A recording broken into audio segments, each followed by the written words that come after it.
How do you design one of the most advanced ERs in the country? At Parkview, we did it by focusing all our attention on you, the patient, by involving doctors and nurses in the design process, by creating quieter, more private spaces, and by leading the region in heart, stroke, and trauma care. This is not your typical emergency room. It's Parkview. In an emergency, isn't this where you'd rather be? Parkview, your partner in health. We are pleased to be able to help bring tonight's IHSAA Game of the Week into your home. Parkview is committed to help improve the health and well-being of the communities in which it serves. So we invite you to sit back, relax, and enjoy tonight's game. This is IHSAA football.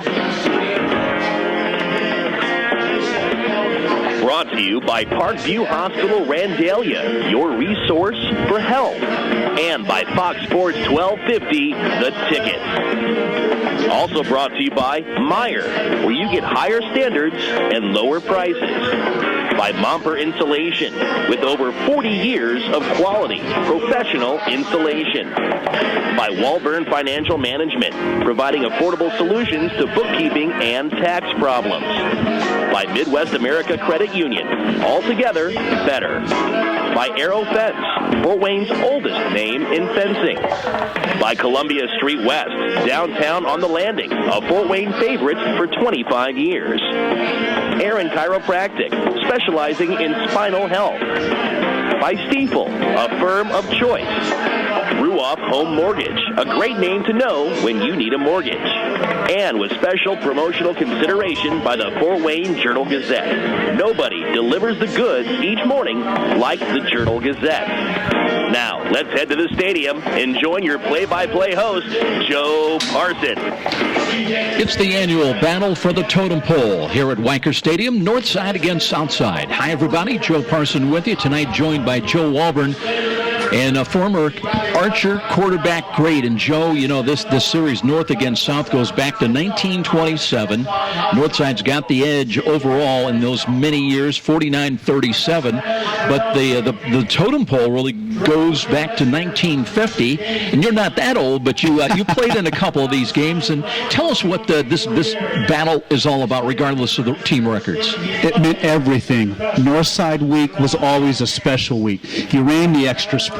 You lifted the extra weights. You walked around school and you stood a little bit taller because the game meant so much, because all the guys in the past would always come back and encourage you to play well. And it doesn't matter the records tonight, because back when I played in the totem pole game, we always called it a money game, because that's how you make your reputation. And a game like this tonight is what you're going to be remembered for. How'd you do in those games? Oh, absolutely. I feel like I played well and was always pleased with the performance, but we lost a couple of the games. So it hurt not getting that totem pole, Joe, but you wanted to shine. You know, you wanted your team to win, but you wanted to shine individually, because there's so much tradition with these schools. I mean, back to the 1920s, are you kidding me? I always wanted my name to be on the wall. I wanted somebody to remember. I remember Joe Walburn. He threw spirals that night, and he was on it that night. But this is a game where it's about pride, and you want to be remembered for your performance.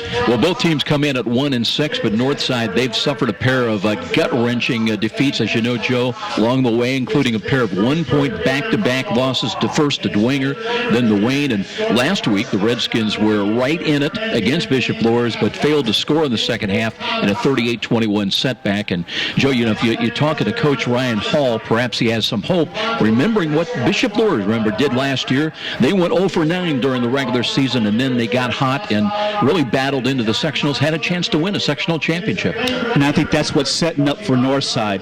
You know, they have 2 winnable games to finish up the conference here, Joe, and I think they have played the toughest schedule so far in the county with this competition. I like Coach Hall. I think he's a big game coach. He's had some success in the last couple of years with Northside having big wins. And really what's interesting, Joe, is you say 1-6, but they're ranked 104 in the state in the Sagarin ratings. So people are looking at this team saying, hey, they played a tough schedule, and this is a dangerous football team. And I think with a little bit of momentum going into that sectional 12, they could be a tough out in the playoffs in a few weeks. And by the way, the draw for the 42nd annual IHSAA football tournament comes up Sunday night in Indianapolis at 7 o'clock. Well, let's talk about Southside. It's also been a frustrating year for Coach Roosevelt Norfleet and his 1-6 Archers. They were blanked by Wayne last Friday night, 47-zip. But the Archers did score 48 points a couple of weeks ago here in a victory. So again, Joe, you look at it as the glass half full, is it half empty? And I think Archers and their fans are hoping for the future that there is a light indeed at the end of that tunnel. Yeah, as an Archer, we're very young. And I like the fact they brought in Roosevelt Norfleet. He had the success over at Elmhurst, kind of turning that program around, if you remember James Hardy. So I like the message that Roosevelt has.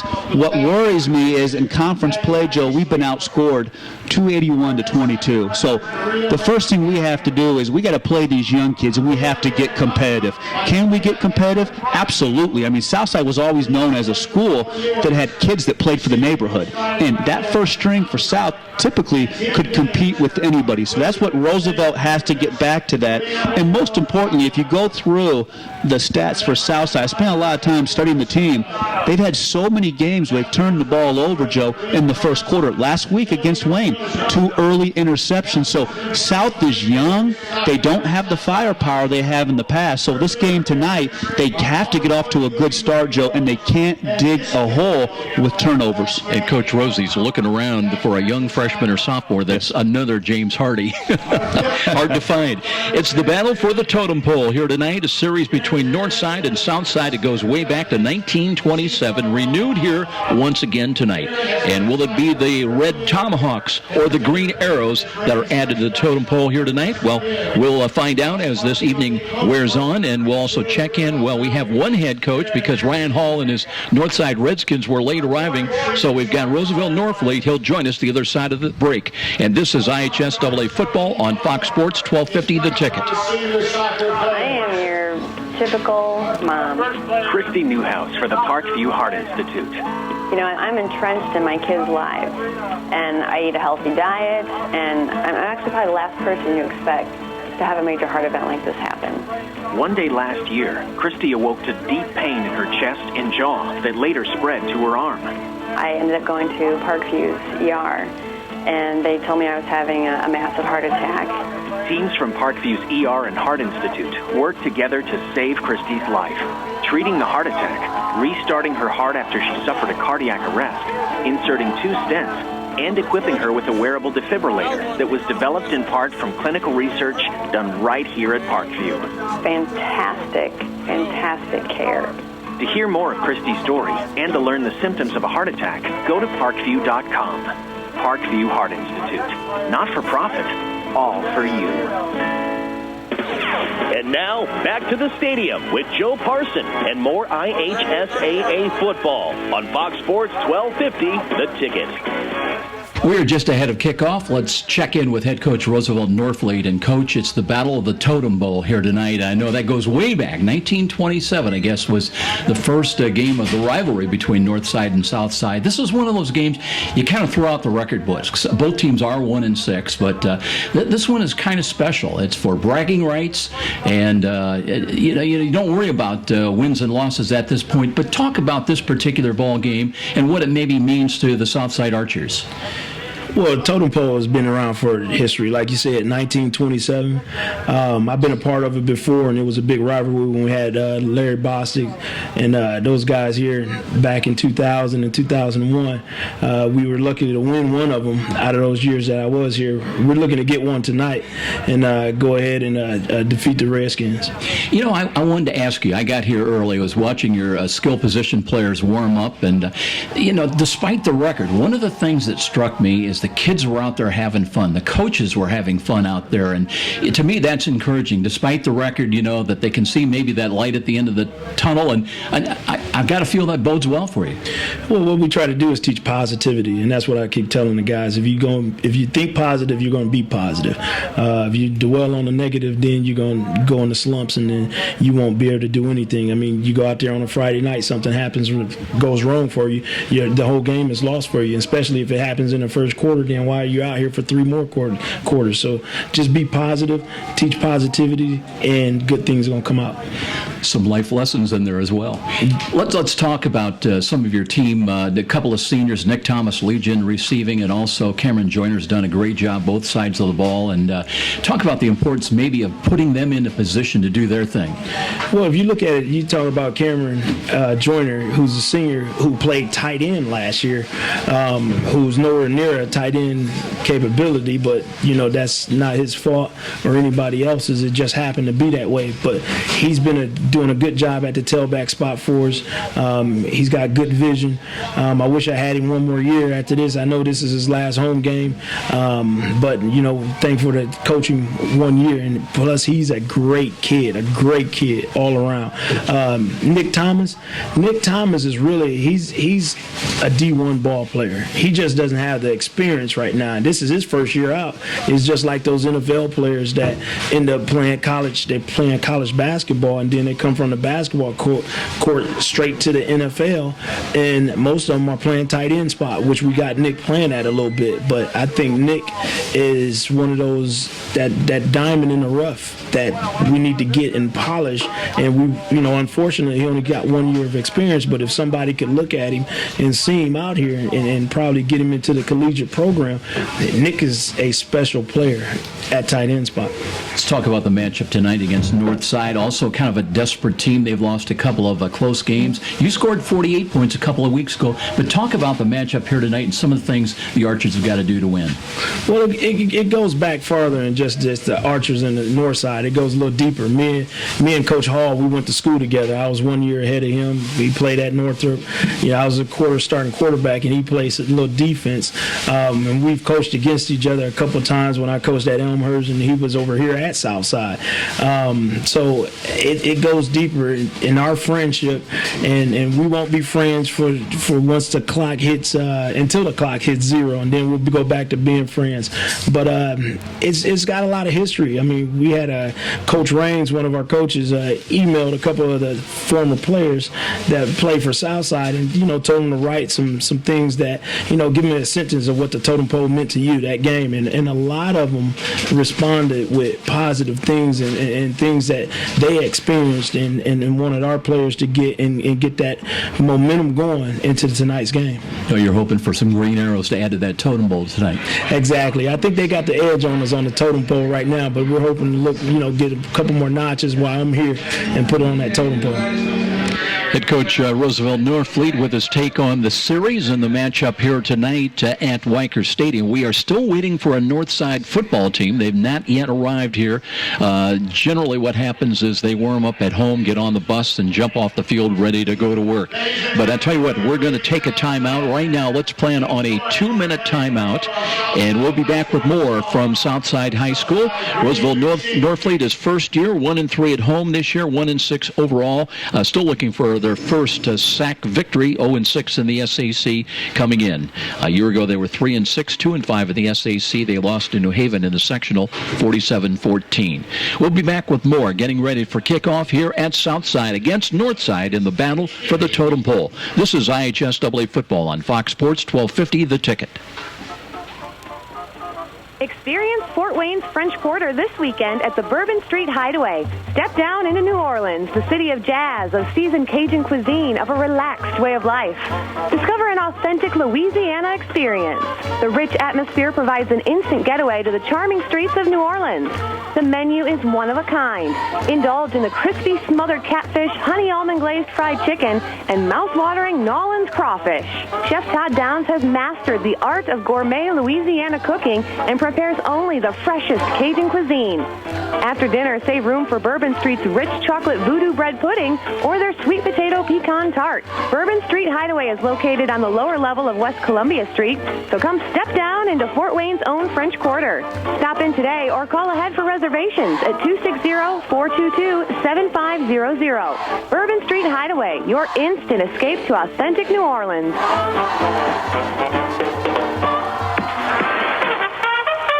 Where do Savvy sports fans in the Summit City go when they need to know more than just the score. It's an easy choice.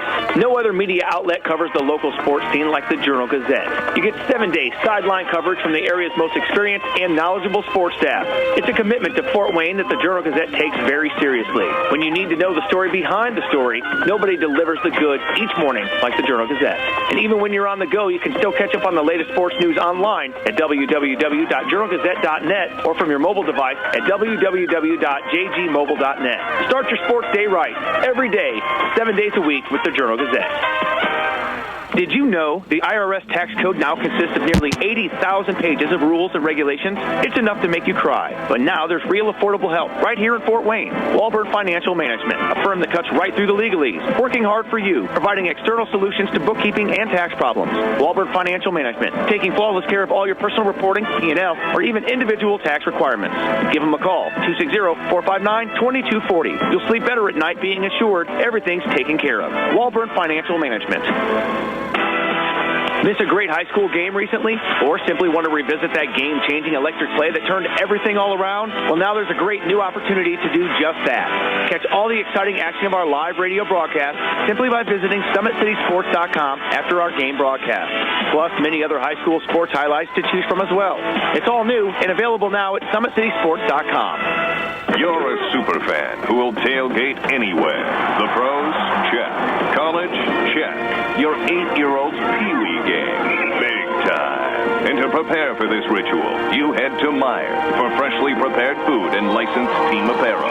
Proudly display allegiance to your favorite team with our licensed short and long sleeve tees, hoodies, hats, and jerseys. Plus, load up on fresh meats, snacks, and drinks. So don't just tailgate. Tail greater at Meijer. Brought to you by Meijer. Meijer is proud to support IHSAA football. You're listening to the High School Football Game of the Week on WGL Fort Wayne, Fox Sports 1250, The Ticket. And now, back to the action with Joe Parson. Well, you've joined us just in time. We've got an opposing football team that's just arrived and just in time. The Northside Redskins, along with head coach Ryan Hall in his 5th year. They're also 0-3 on the road, coming in 1-6 overall, but also 0-5 in the SAC. So a lot riding tonight. Both teams 1-6, but don't worry about that. This matchup is something extra, something special, and we'll see how it all unfolds here tonight. Our referee tonight is Olin Roberts, waiting for the co-captains to come to midfield for the reenactment, and this may be the actual coin toss because Northside just got here. 52 degrees at kickoffs. Cloudy skies, winds out of the north-northeast at about 4 miles an hour. We'll have a wind chill factor tonight that'll get down into the mid-40s. Right now, the co-captain's coming out. Let's go down to Joe Walburn with Olin Roberts, our referee, and the introduction of the players in the coin toss.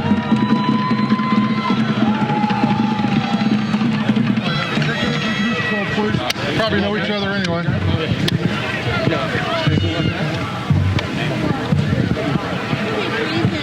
All right, gentlemen, real quick. You've been selected as captains, therefore act as such. I expect Green to talk to Green, White to talk to White. There's a young man that's not playing this week from last week's game because he couldn't keep his mouth shut. We're just not going to put up with any crap out here, all right? Play the game of football the way it's supposed to be played. May the best team win. Any questions on that? No, sir. All right, I appreciate that. So if you got somebody in your team that likes to do this, you take care of them so we don't have to. Bad things happen. Yes, sir. All right, man? Okay, what we got here is an Adjutant General's coin of the state of Indiana. The flag is heads. The state of Indiana's tails. All right, for White, who's going to call it? Who's going to call heads or tails? Tails is called. Guys, I'm a former lineman. I don't catch very well, so if we drop it, we're going to do it again. It is a heads. Green, you won the toss. You can kick, receive, or defend a goal. I'm sorry? You want the ball? Okay, which goal do you want to defend, White? So you're going to defend the... Okay, and then we're going to kick to the scoreboard. Any last-minute questions of me?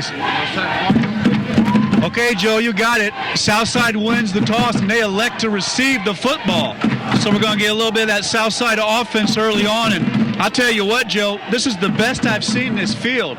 This field's in fantastic shape, Joe, and what a great night for football. No wind out here, very comfortable. Man, it's totem pole game tonight, Joe. Let's get it going. We'll welcome you coming back up, and we'll be back with a kickoff. It'll be Northside kicking to South when we return. This is IHSAA football on Fox Sports 1250 The Ticket.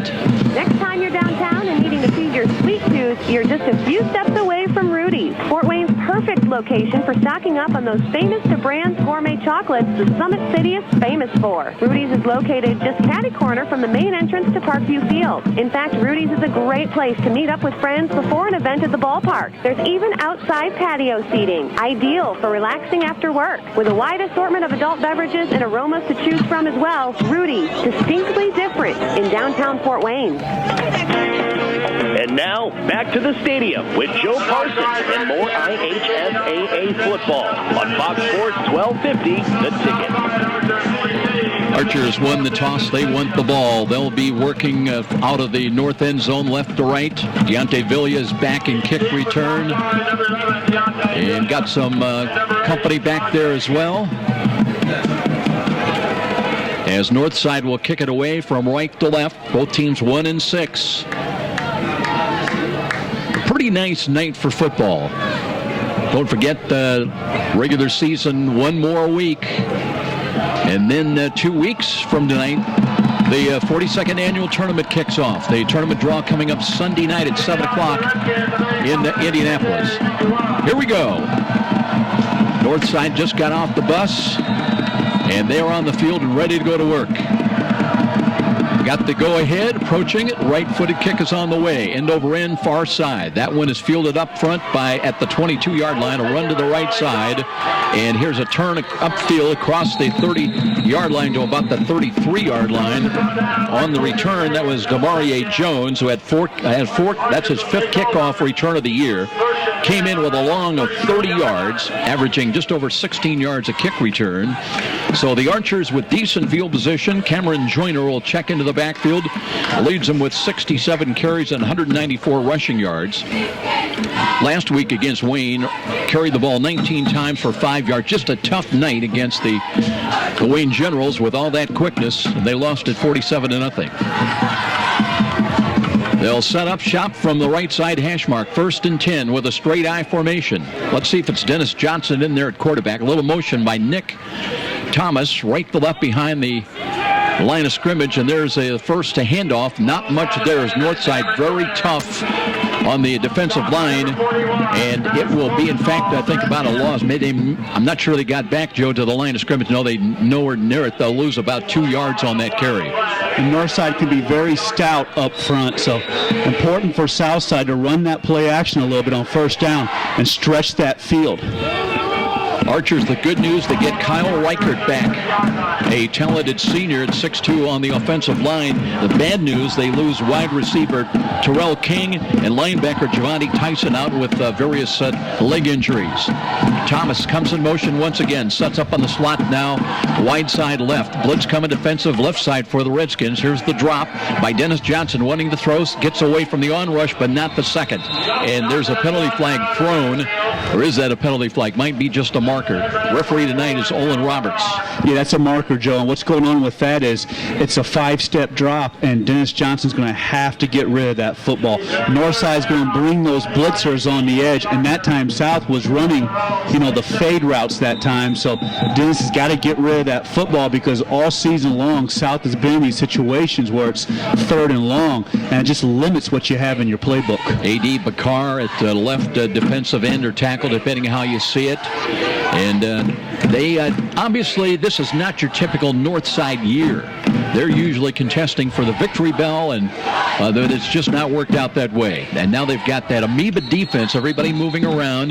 Dennis Johnson takes the snap, but there was a penalty flag right at the snap of the ball, and that may have influenced. Let's see if South jumped. And you have to hold your water. The offensive lineman that time for Southside moved. So that's a situation where you got to get to line of scrimmage. Even if Northside's jumping around, you have to understand your assignment, and that's something that Southside has not done a good job this year, is play assignment football.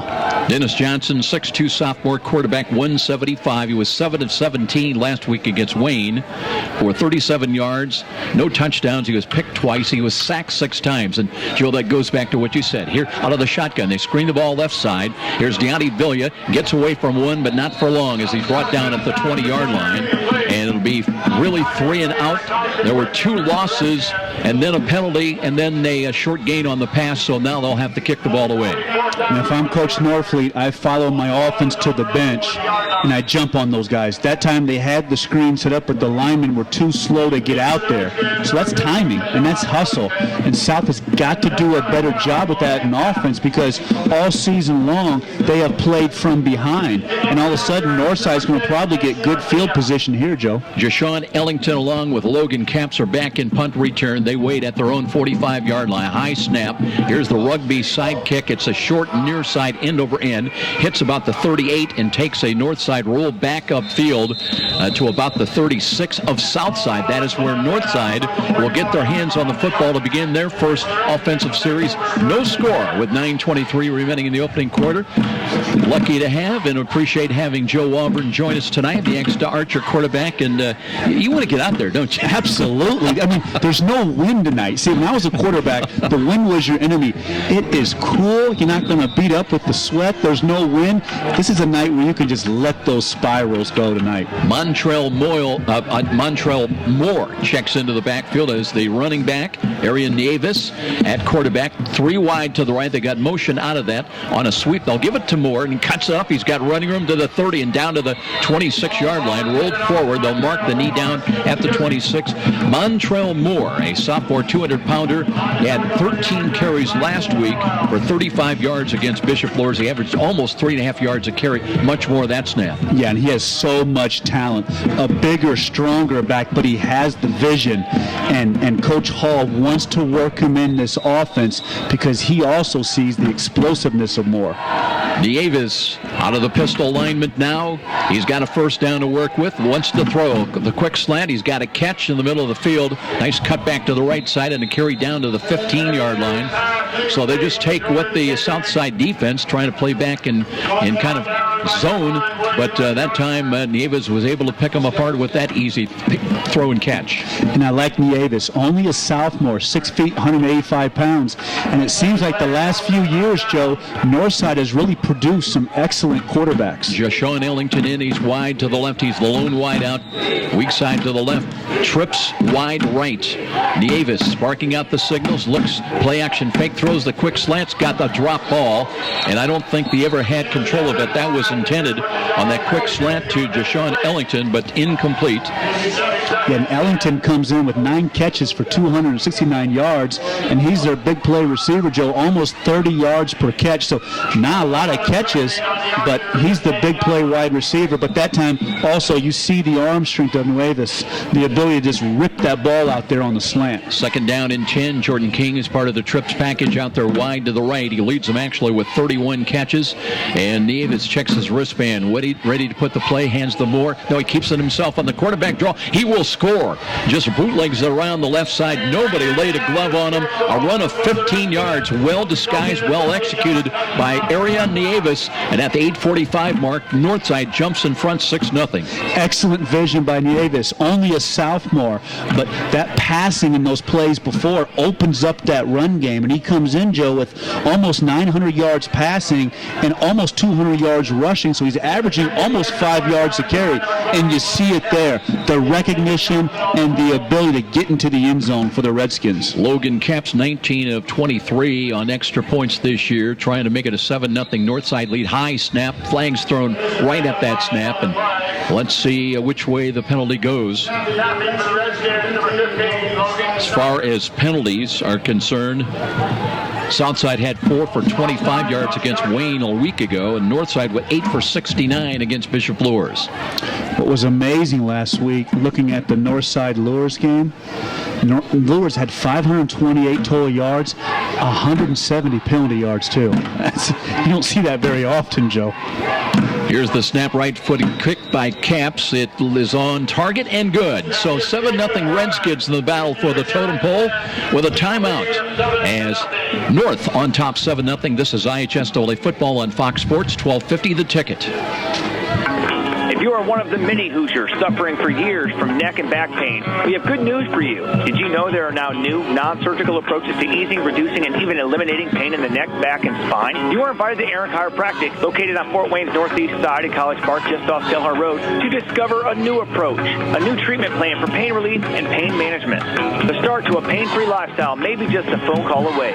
What are you waiting for? Call Aaron Chiropractic to set up an initial visit. Their number is 260-492-8811. One call. That can mean the return to a life without pain. Aaron Chiropractic. And now, back to the stadium with Joe Parson and more IHSAA football on Fox Sports 1250, The Ticket. 7-0 in favor of the Redskins here on the road at Weicker Stadium. Devontre hitting back deep along with Deontay Villa in kick return once again with Joe Auburn. I'm Joe Parson. Glad you could join us. Nice fall night for high school football. 52 degrees here at kickoff. Joe, how was it down on the field? A pretty good night down there? Just beautiful, just comfortable. Here is the catch on the kickoff and a return from the 20-yard line. Some running room as one man to beat suddenly is that a good return by Hinton. DeAndre Hinton brings it all the way up to midfield, and that will put a little bit of a spark into the Southside Archers with their best starting position of the night. And I like Hinton. He kind of has that Darren Sproles feel. 5'8", 148. He's got that little bit of wiggle, but important with that return is good field position for Southside. So now this becomes so important. This is danger time already for Southside, as all season long they've gotten behind Joe so quickly. This is a huge drive for Southside in this game tonight. And in fact, they'll start at the Northside 49, so a very good return by Hinton. Now it's 1st and 10 from the left side hash mark. Dennis Johnson, tough start in this first series, and works out of the pistol lineup once again. Waiting, blitz being shown defensive right side. They'll hand the ball. Here's a quarterback run to the right side, and they'll gain a tough yard that time. Dennis Johnson actually spun forward by the Redskin defense that came up and tried to corral him, and he'll pick up about 1 yard, 2nd down and 9. But it's a positive start, though. It is a positive start, and that time, Dennis Johnson's a tough kid. He really got dinged on that play, but I like the play call. But Dennis is going to have to be a little bit quicker to get up the field with that. So that play is there. So I like that. It's important for Southside to win on 1st down so they have 2nd and 3rd downs that are manageable. That Northside team that lost to Bishop Luers at Luersfield last week, it was a 24-21 ball game at halftime, but they never scored in the second half and lost 38-21. Redskin defense had 2 sacks, 2 tackles for loss, and 2 fumble recoveries. A little motion now as they look on the read option. There's a bit of running room to the 45, maybe just inside the 45, as Cameron Joyner, their leading ball carrier, the senior at 5'11", 179, sets up a 3rd down, and let's call it a long 5. And Southside needs Cameron. Cameron averages almost 3 yards a carry. He has 3 touchdowns on the year, but he runs hard between the tackles, and you need that physicalness if you're going to run that option. Kalen Hairston also comes in to the ball game now, and let's see, Damon Gentry's in as the lone wide to the left side. So 3rd down and a long 5. They've got to get to the 39-yard line on this snap. Here's a fumble, and the ball is loose, and I believe Dennis Johnson was able to pick that one up, but it's a loss back to his own 46-yard line. And just when things were looking up, then again, another problem for the Archers. Yeah, you have to be able to get that shotgun snap. That time Johnson was really wanting to make a couple of moves before the ball got there, so that really, kills the drive that time for Southside. And, I don't care if you don't have the size or the speed or what you're up against. Football is a game of execution, and South has got to do a better job executing, Joe. Caps and Nieves are dropping back in punt return now. Nieves is back there. What's a quarterback doing back there? You kidding me? And let's see if it's Nate Garcia in the punt. He had to go wide to catch that one. Got it very high but very short. Near side, it's going to go out of bounds right about midfield. And Joe, that's a tough break. It only goes about 11 yards. Yeah, it was a bust on the punt protection. You know, the punter that time just didn't have a chance really to fully extend to get into that. So this is what I'm talking about. Right now, we're seeing penalties. We're seeing unforced errors. And if I'm Coach Norfleet, I'm very upset right now because I can live with physical mistakes, but right now it's nothing but mental mistakes for Southside. Well, the first series for the Redskins, they started from the Southside 36-yard line, and right now they are at midfield at the 50-yard line. It's 1st and 10. 1st and 10 for the Redskins. They lead at 7-0, and they've got a running back flank to the left. They'll give it to him and spun around and drop. A great play defensively for the green coming through there and shooting through. That was P.J. Scott. Yeah, we like P.J. P.J. Scott comes in with 29 tackles, and he leads the Archers with tackles for a loss. So we like P.J. Scott. 6'2", 180. He has the speed on the edge to make those plays. So P.J. plays the outside linebacker position, Joe, and I think he's also, a nice-looking college prospect. Trying to get the ball to Keyshawn Watson, a talented freshman, but that time great defense by South at a loss of 4. Play action fake. Here's Nieves wanting to throw. Can't find anybody. Now flush to his right side. Throws downfield, and that one nearly picked off, or was it caught? I think it was caught on a deflection. Southside was positioned perfectly, but coming up, it's going to be a catch for the Redskins. How did he make that catch? I think that was Jashwan Ellington. You're right. Ellington that time. The Southside safety closed, Joe, and had the football, and Ellington just snatched the ball away. And as a quarterback, you love it when your receivers compete for you like that. Ellington, 6'3", senior at 180. So they'll keep Watson in as the running back. He's lined up behind, a little bit offset to the left behind Arian Nieves. 7-0. North side on the move again. They've got it 1st and 10. Here's a counter run, but Southside stuffs that one. And coming through there once again was P.J. Scott to make a play. Yeah, P.J. Scott's a stud. And when we get the Gentry brothers and P.J. Scott going, we can play some football up front. Also, Trayvon Williams is 6'2", 215. So South has some size and some speed up front, Joe. A lot of sophomores. You're seeing Roosevelt Norfolk go more and more. That's a big loss of about 6 yards. 6 and 16. 2nd down and 16 with the ball back at the 39-yard line now. High snap. Nieves screens the ball to the right. Bubble screen. They've got running room. But it's going to be Ellington that takes it inside the 35 to the 34-yard line. Much better drive this time with the defense for Southside. Northside's pressuring them. That time they had the bubble screen, but South used their speed to close that play down. So I like what I'm seeing out of the Southside defense on this series. They're responding to the Northside attack. 3rd down and 10. Moore comes back in as the running back now. 2 wide to the left, 2 wide to the right. Nieves out of the pistol, and there was a hard count, and it draws Southside maybe across for encroachment. Let's see if they were drawn offside. That's going to be offsides on South that time. That's a nice job of Nieves changing that snap account because South's starting to get that momentum. They're starting to feel it, and they're ready to chase. So got their ears pinned back, don't they? Absolutely. They use their aggressiveness against them. So is that something you used to try to do as a quarterback, hard count? Oh, yes, because you can sense it. You can tell when the defensive line and the linebackers get all jacked up and want to make a play. That's when you go on 2 and 3. So an easy 5 yards for the Redskins. 3rd and 10 becomes 3rd and 5 now. Same set with the ball at the right side hash mark.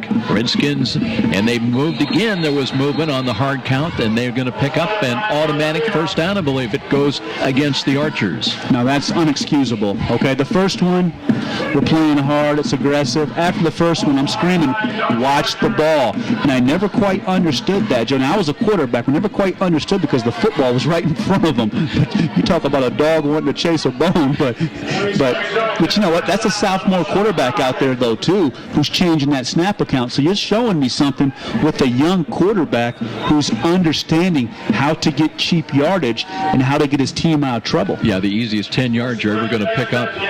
So without running a play, they have the 1st down with the ball now at the 23-yard line and 1st and 10. Davis, will he try for a 3? This time he runs the play, screens the ball to the right side. It'll be Jashawn Ellington taking a tackler. Good for 8, maybe 9 yards on the far sideline.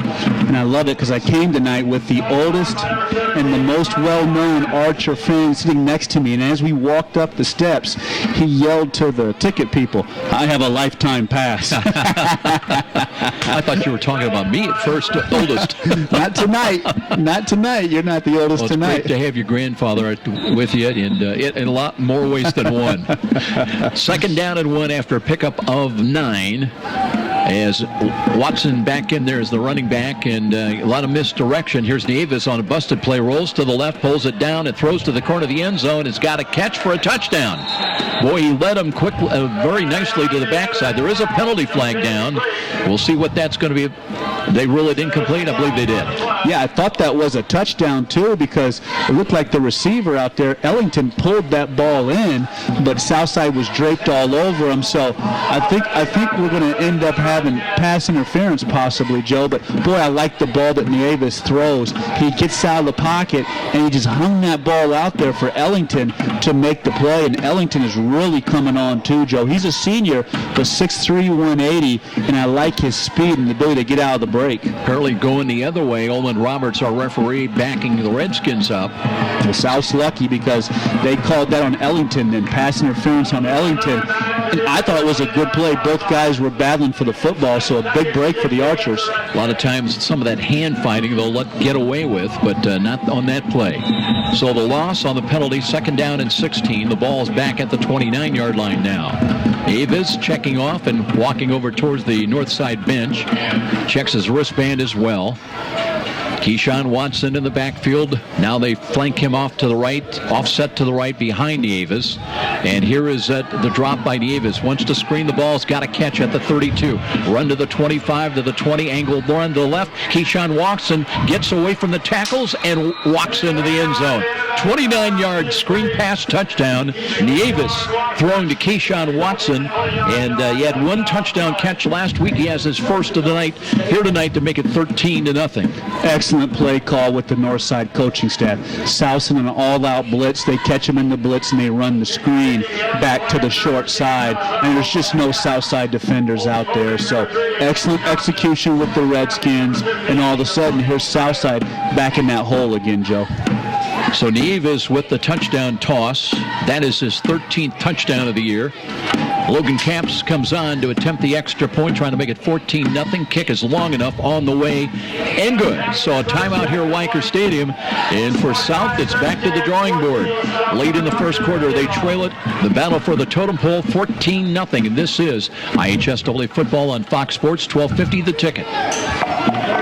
You've heard the saying, it's all about the Benjamins. Nothing could be more true at Tom Steele Tire, where it's all about saving you money.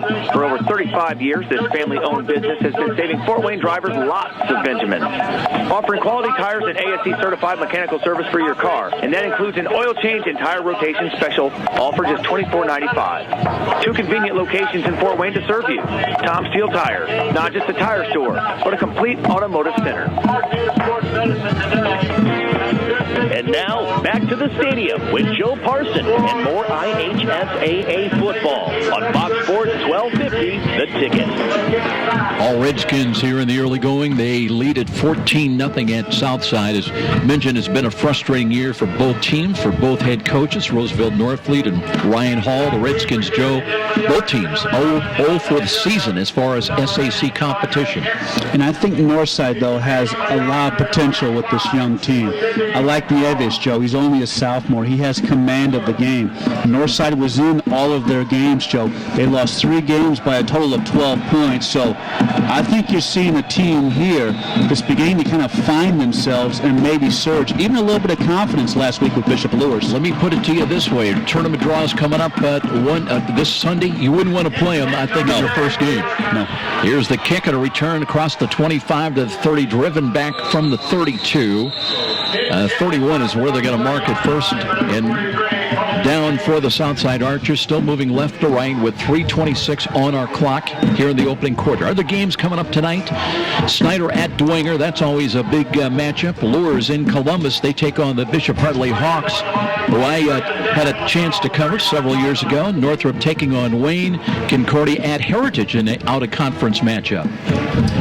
In the NHC, Joe, it's Carroll playing at Columbia City, New Haven against East Noble, Norwell taking on Homestead, and Belmont, they're facing DeKalb tonight. And lots of teams surging and trying to get their games better for the playoffs upcoming. Under center now, here's Dennis Johnson. Deep handoff. Joyner brings it right up the middle. Second effort. Good effort by the little guys. He brings it to the 35-yard line. And Kyle Reichert busting out there. You know, he's got to be anxious. He's missed so many games because of injury. Now back in there tonight and trying to open up a bit of a hole for his buddy Cameron Joyner, a couple of seniors. Yeah, it's good to see Kyle back out there. You know, he brings such an attitude when he plays on the line for Southside. And for Cameron Joyner, he never complains. He always runs hard. And I would challenge anybody out there in the area to find a running back who's had a tougher hoe to sled this year trying to find holes, Joe. One of the keys, Joe, they've got to find a way to get the ball in the hands of Nick Thomas. At 6'5", a senior developing player, but a lot of tools. Now a little motion as a counter run, and they'll keep it. And Johnson trying to pitch the ball, but fortunately kept it himself as they were dialing in. Tyson Whitner was closing on him. Whitner had 12 tackles against Lures last week, 1 for loss, along with a sack, and he was right there step for step with Dennis Johnson. And you know how I feel about the option. I hated the option. When the play call came in the huddle, the option, I would always check out of it. Well, Joe, why'd you check from that play? But if you are going to run the option, you're the quarterback, you have to attack the defensive end and make him make a decision. That time it was just, you know, Johnson that time didn't attack the defensive end. You attack the defensive end, and then you make that pitch. And you have to make that defensive end commit as fast as you can. If you let him string it out, you're not going to have a successful play. That was a gain, though, of let's call it 3 yards. It's going to be 3rd down and 7. They've got to bring the ball out across their own 41. And we're going to have a timeout with a 1:54 remaining in the opening quarter. Northside on top at 14-0. We'll step out. This is IHSAA football on Fox Sports, 1250 The Ticket. Hi, this is Charlie Momper from Momper Installation. After last winter's brutal temperatures and record-breaking wind chills, it's not too early to start thinking about adding insulation to your attic, sidewalls, and crawl space. By adding additional insulation, you can cut your energy costs up to 30%. Call Momper Installation today at 432-7543. Momper, the #1 name in installation since 1956. And now, back to the stadium with Joe Parson and more IHSAA football on Fox Sports 1250, The Ticket. I want to mention a couple of other games also going on tonight in the ACAC. It's Leo at Jay County down south, and Woodland, they're playing against South Adams. Our game of the week next week, our Fox on Football Friday Night Lights feature will be at Homestead. The Spartans will host New Haven Bulldogs. Kickoff at 7. That's going to be a good matchup. You know, that's a couple of teams that New Haven's 6-1, and New Haven's going to play in sectional 20. That's a sectional south side is in, and New Haven is 6-1. All the other teams in the sectional, Joe, 13-36. Straight eye formation for the Archers now, 3rd down, and they need 7. Here is the handoff, play action fake, I should say. They passed the ball, and that's dropped on the near side. They had Aaron Nate Garcia open, and he might have had the 1st down, but he tried to run before he could secure the football. And now on 4th down, 4th and 7. Let's see the decision coming up from Roosevelt Norfleet. And it's frustrating because you almost feel like we're snake bit when I talk about Southside. Great play action fake, great delivery of the football. That was the best ball that Dennis Johnson has thrown all night long for Southside, and they just can't make that catch. So, you know, I know Roosevelt's tempted to go for it to get some momentum. I was thinking about it. But I think you have to punt here and hope your defense can get a stop. Nate Garcia in to punt from the 20-yard line. He had an 86-yarder last week against Wayne. He's had 14 punts this year. Going into the ball game, averaging just about 33.5 yards a punt. Twins back in punt return at the north side 40. Rush is coming, kick is away. Nice line drive punt, but it's on the line, fielded at 38, cut to the 45, and Caps brings it up to midfield. field and a yard deep into South Territory at the 49. So it's been a battle of field position, and Northside has been winning that ball. And that battle with field position, they'll set up inside South's territory for this snap of the football.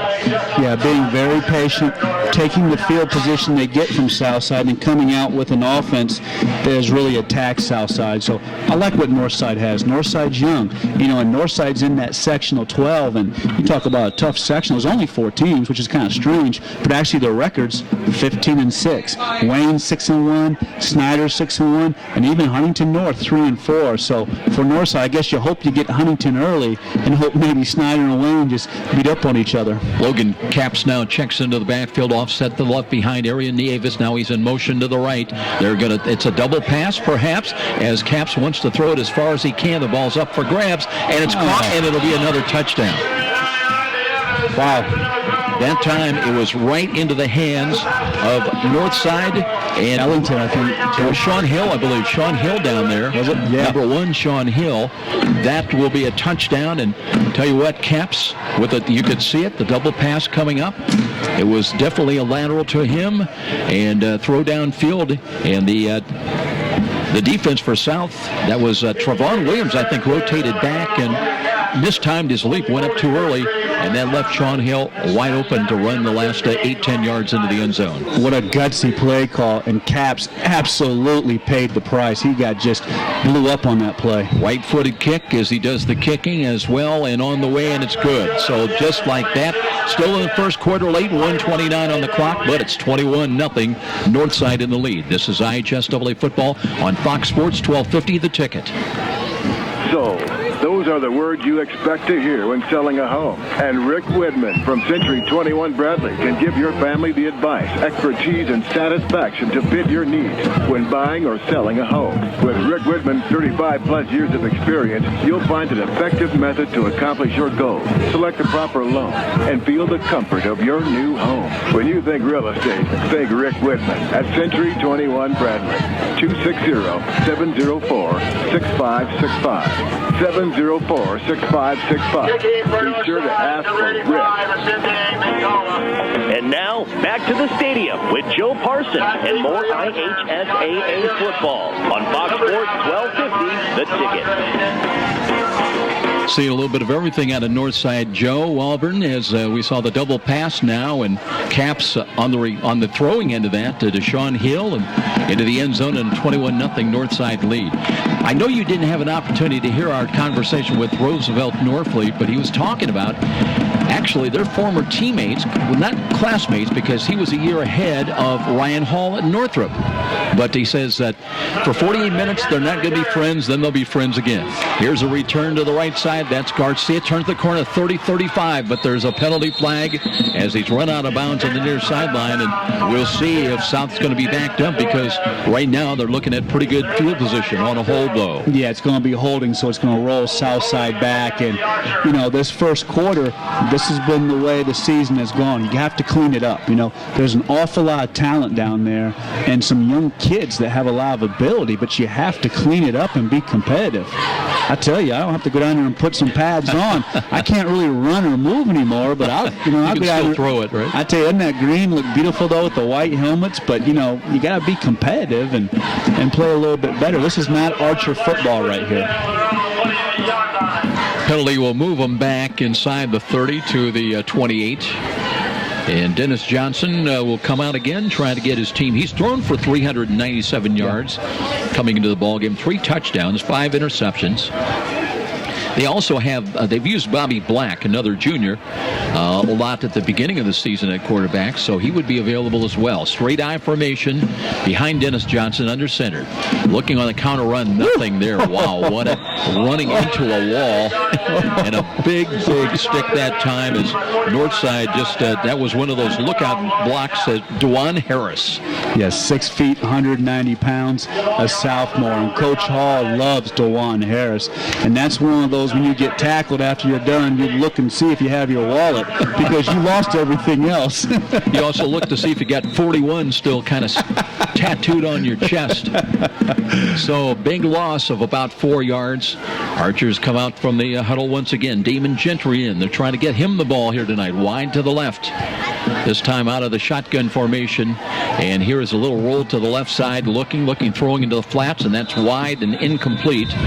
Intended a little crossing pattern set up that time, and looking for Fernie Page, a 5'8" senior, but incomplete. And just that quick, it's third down and long.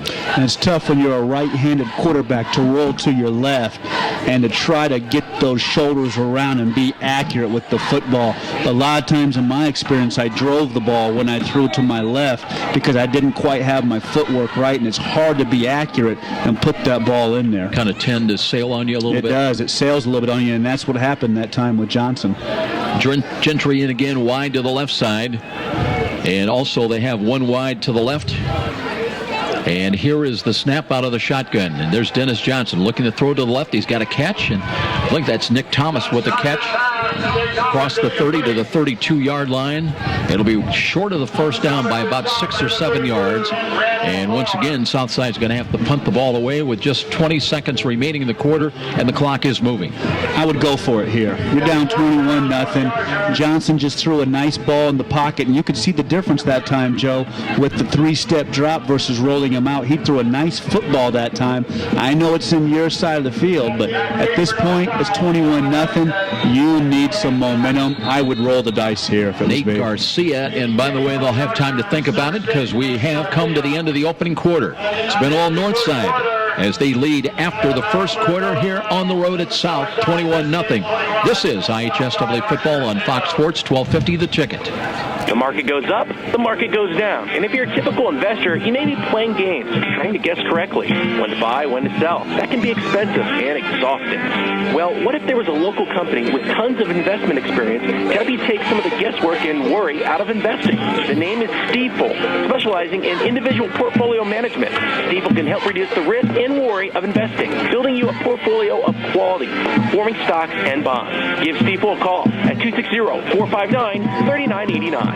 From humble roots some 30 years ago, the name Ruoff Home Mortgage has been built upon a legacy of making dreams of home ownership a reality. Loan officers Doug and Julie Carroll are proud to help you establish your roots with a mortgage for your new home. They understand that every borrower is different, and they work hard to get you a mortgage that fits your needs. Call the Carroll team at 602-9768 to find out which program is right for you. When you need a mortgage that is simple and straightforward from a hometown name you can trust, call Doug and Julie Carroll at Ruoff Home Mortgage, 602-9768. And now, back to the stadium with Joe Parson and more IHSAA football on Fox Sports 1250, The Ticket. Caps and Ellington back in punt return. Kick is away. Wobbly ball. Ellington, it's Caps and laterals the ball, and that's fumbled away. But Ellington will be fighting for it. South thinks they've got it. They do. They've got it on their first turnover against Northside at the Redskin 39-yard line. And that's the break the Archers needed. That time Northside gets cute on the punt return and wants to run the old reverse on the punt return. That was a mistake. Just getting too cute, and maybe that's some momentum now for Southside. And I felt like the last possession, Dennis Johnson was beginning to throw the football well, Joe, so that might just be the break to give South a little bit of life. Sometimes it takes a little while. You got to see and get the tempo of the ball game, the rhythm, and knowing what you can and can't do. And we'll see how the Archers respond now with a great opportunity. They've got it at the 39-yard line of Northside. Look at that man-to-man down here. Oh, I love that. They've got two protectors in for Dennis Johnson out of the shotgun formation. Drops the throw. Looks, throws as far as he can to the left. Looking into the corner. That's incomplete. It was left short. The coverage on that was Terrence Davis had the coverage. Intended receiver that time for the Southside Archers was Bobby Blackcutt, also the backup quarterback tonight. And nice job by Terrence Davis, 6'1", 165, the senior out there. Get out of his back pedal quickly and really lock down the receiver that time against South. So I liked what Dennis Johnson saw and taking that shot, but a better play by Terrence Davis, who's well coached out there at the corner. And if you're Johnson, you want to deliver that ball to the outside over the shoulder where he's the only one that's got a shot for it. Second down in 10. Early moments of the second quarter, 21-0 Redskins. Looks like Austin Kiesling back in there, brings him up to the line of scrimmage, ready to snap the ball. Now they're moving Cameron Joyner out up in the slot to the left side, but there was a whistle, and let's see if they had two men moving. Trying to get a pulling guard, Terrell Moore. Yeah, and these are the plays you can't have. I think South had the jet sweep set up that time, and I liked the play call, but it looked like the right tackle moved a little bit as the receiver came in motion. So you have to keep your discipline. This is a big opportunity here to get some positive yards.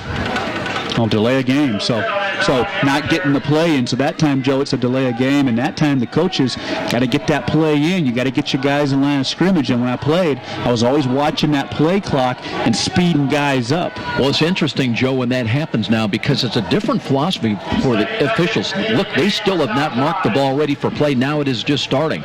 So it's not like the old days when they used to keep things moving along. They're a little bit more deliberate, you might say, nowadays. It is more deliberate. And as a quarterback, though, you want to get in and get out of the huddle. Bobby Black in, he's to the short side, wide right. Empty backfield now for Dennis Johnson. Has the snap, short drop, looking, now flush to his right. Looking and steps up, gets away from one, but not for long.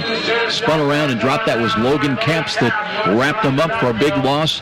Back into South territory, their side of midfield at the 48. Logan Capps is a heck of a football player, isn't he? Only 5'10", 155. He kicks. He throws touchdown passes. You know, defensively, he just seems to be a disruptor in there. So that's the kind of kids you like, because those are the kids you really build your heart of your football team around. Looking some of his numbers, Logan Capps as a linebacker, 5'10" junior, 61 tackles, 2 sacks, a fumble recovery, 4 for loss. He had 7 tackles last week against Bishop Luers. And as you mentioned, time to throw some touchdowns. He is the backup quarterback as well. Now a double wing lineup for the Archers. Empty backfield once again for Dennis Johnson. 3rd down and very long. Looking, throws near side wall. There was a little contact here near side before that ball. Might have been deflected, though. Yeah, it was. North side got up there and deflected that football. So no penalty. No penalty there. And it just seems like Johnson's so deep in that shotgun that when you get that snap and take 3 more steps after that, Joe, he's really having to push that ball down the field. So that's something they may want to tweak at halftime. I would bring him up a little bit closer in the shotgun so those throws aren't so deep. Garcia's been a busy fella here in the first half. He waits at the 35 to punt it away yet again for the Archers. 10:43 on the clock, 21-0 here in the second quarter. North side dropping 2 back again and punt return, including Logan Capps. There's a low snap. The kick is away. And a line drive kick once again, over the shoulder catch that time. And run by Sean Hill, curls up the middle and was short of getting to the 25. They'll mark him down at the 24. A nice play down there. Looked like Damon Gentry got down there and made the tackle, Joe, but good kick coverage that time with Southside. So another big drive here. You know, Northside would love to get some more points. You know, can South stop them and get the ball back? By the way, I think that was David Johnson on the return. So from the 24 is where the Redskins start. This is probably their poorest starting field position of the night. Remember, they started at the South 39, I think 36 it was when they just before they got their first touchdown. And if I'm Coach Norfleet for Southside, I'm saying, who's going to make a play? Who's going to force a turnover? South needs a big play from their defense. David Johnson along with Capps, 2 of the 3 wide to the right. Now they're going to put the running back, Keyshawn Watson, in motion as well. Nevis is rushing and brought down on a sack that time. Did not get rid of it. Great weak side pressure coming in from the backside. That was Romeo Morris. Yeah, a nice prospect. Only a junior, 6'4", 200 pounds, Joe. And they feel they can put a lot on his frame. They think Romeo could possibly play at 220, 230. And you see the speed off the edge. So great start on this drive for the Southside defense. Loss of 7, 2nd down and 17. Clock will run inside of 10 minutes before this play is completed. 3 wide to the right again. Here's the draw coming up. They hand the ball off. A lot of running room up the middle for Keyshawn Watson. Spun around, still on his feet at the 29.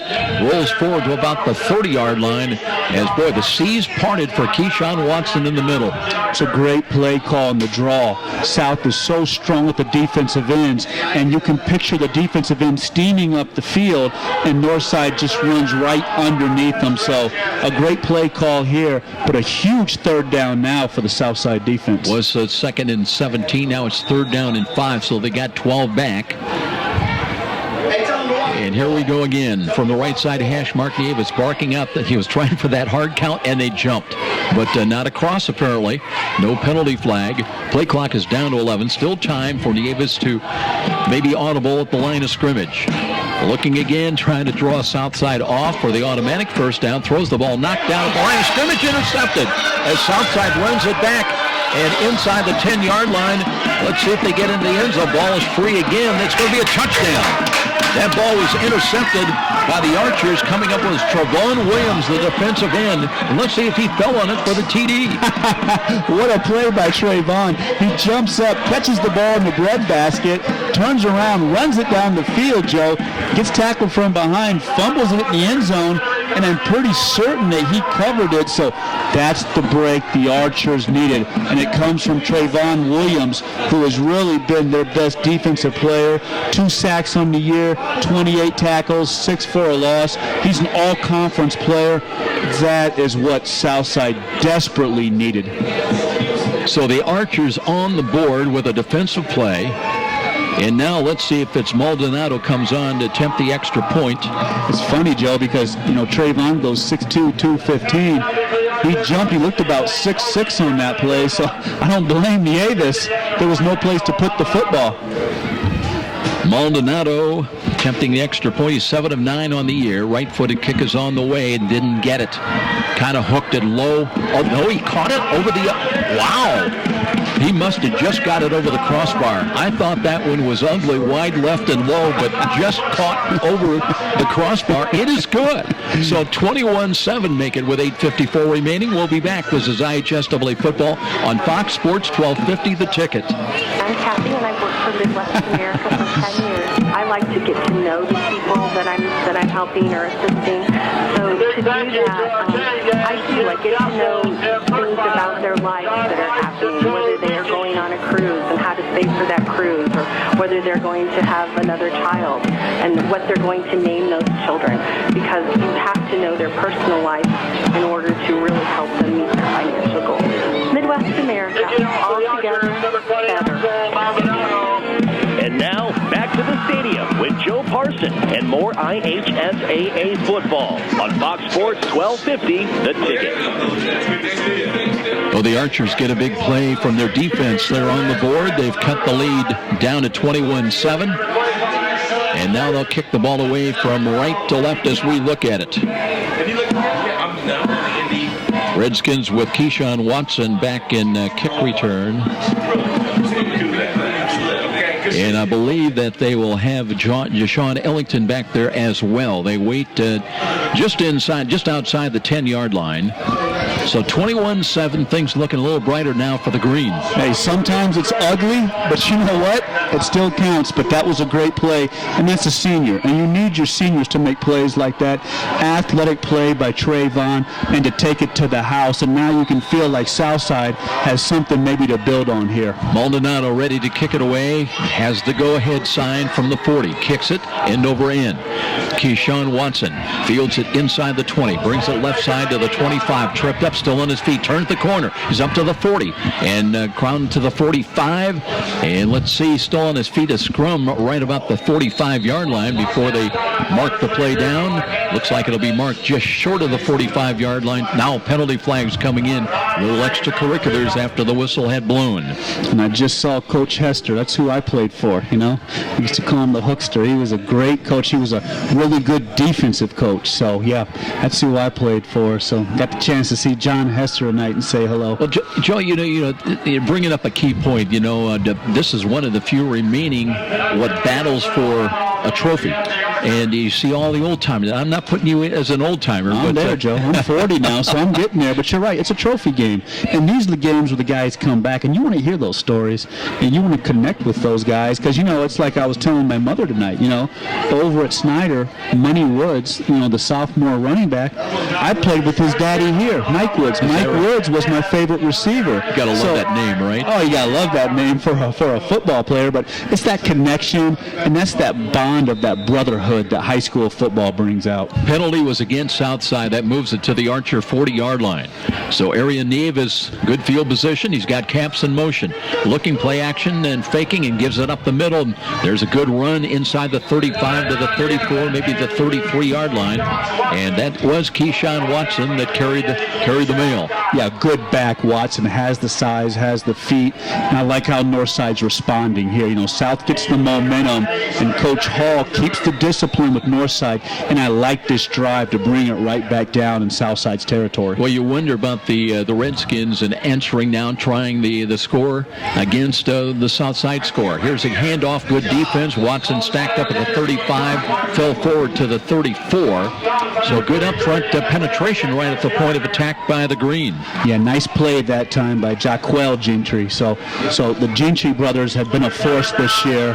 You know, one plays one side, one plays the other. And I love that. I love to see those brothers play because it brings back the memories of the Reeses. You know, all the Reeses that used to play for South. Now they've got it offset eye to the left side, a little extra blocking on 3rd down and 4. Pistol lineup for Nieves, looking to hand the ball off and escaping and running for the first down up the middle. That's a backpedaling inside the 25-yard line, close to the 25. So a good run by the Redskins. As let's see, I think they brought in Tyson Whitner to carry the ball that time. Yeah, and fresh legs, and Tyson Whitner ran hard that time. So good play call. South seems to be strong on the outside, and Northside's had some success, Joe, just running the football right at South. Ball is inside the 30-yard line, 1st and 10.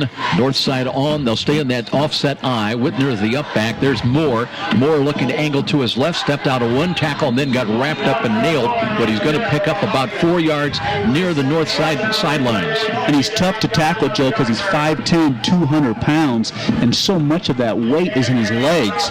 So when you come up to make that tackle, he's always going to drive that pile forward. And he just kind of shrugs off the head-high hits. That's a gain of 4, 2nd down and 6. 3 wide to the right, the wide side of the field, empty backfield now for Nieves. He's got 2 wide in motion out of that from the near side. Play action faking, wants to throw. Looks over the middle. He's got a man. That's a catch and a touchdown. Easy touchdown that time. Jordan Kindig, who led him with catches coming in. He's got the touchdown for a 23-yard touchdown toss at the 6:49 mark, and North does answer the Southside score. And it looks so easy, but the way Nieves was able to move in the pocket, and when you have a quarterback who can slide step in the pocket and still keep his eyes downfield, he's always a threat. And that time, I love the way Nieves moved in the pocket, Joe. And I'm impressed with Nieves. I see a sophomore quarterback that Coach Hall can build around. Caps waiting to attempt the extra point, looking to add the 28th if he can. Right-footed kick, and end over end. It goes, and good. So 28-7 now with a timeout, 6:49 on the clock. About midway through the second quarter, this is IHSAA football on Fox Sports, 1250, The Ticket. Frank the Buffalo here. With Fios Internet from Frontier, I can be on any device I want, in any room I want, and feel like I'm in the front row.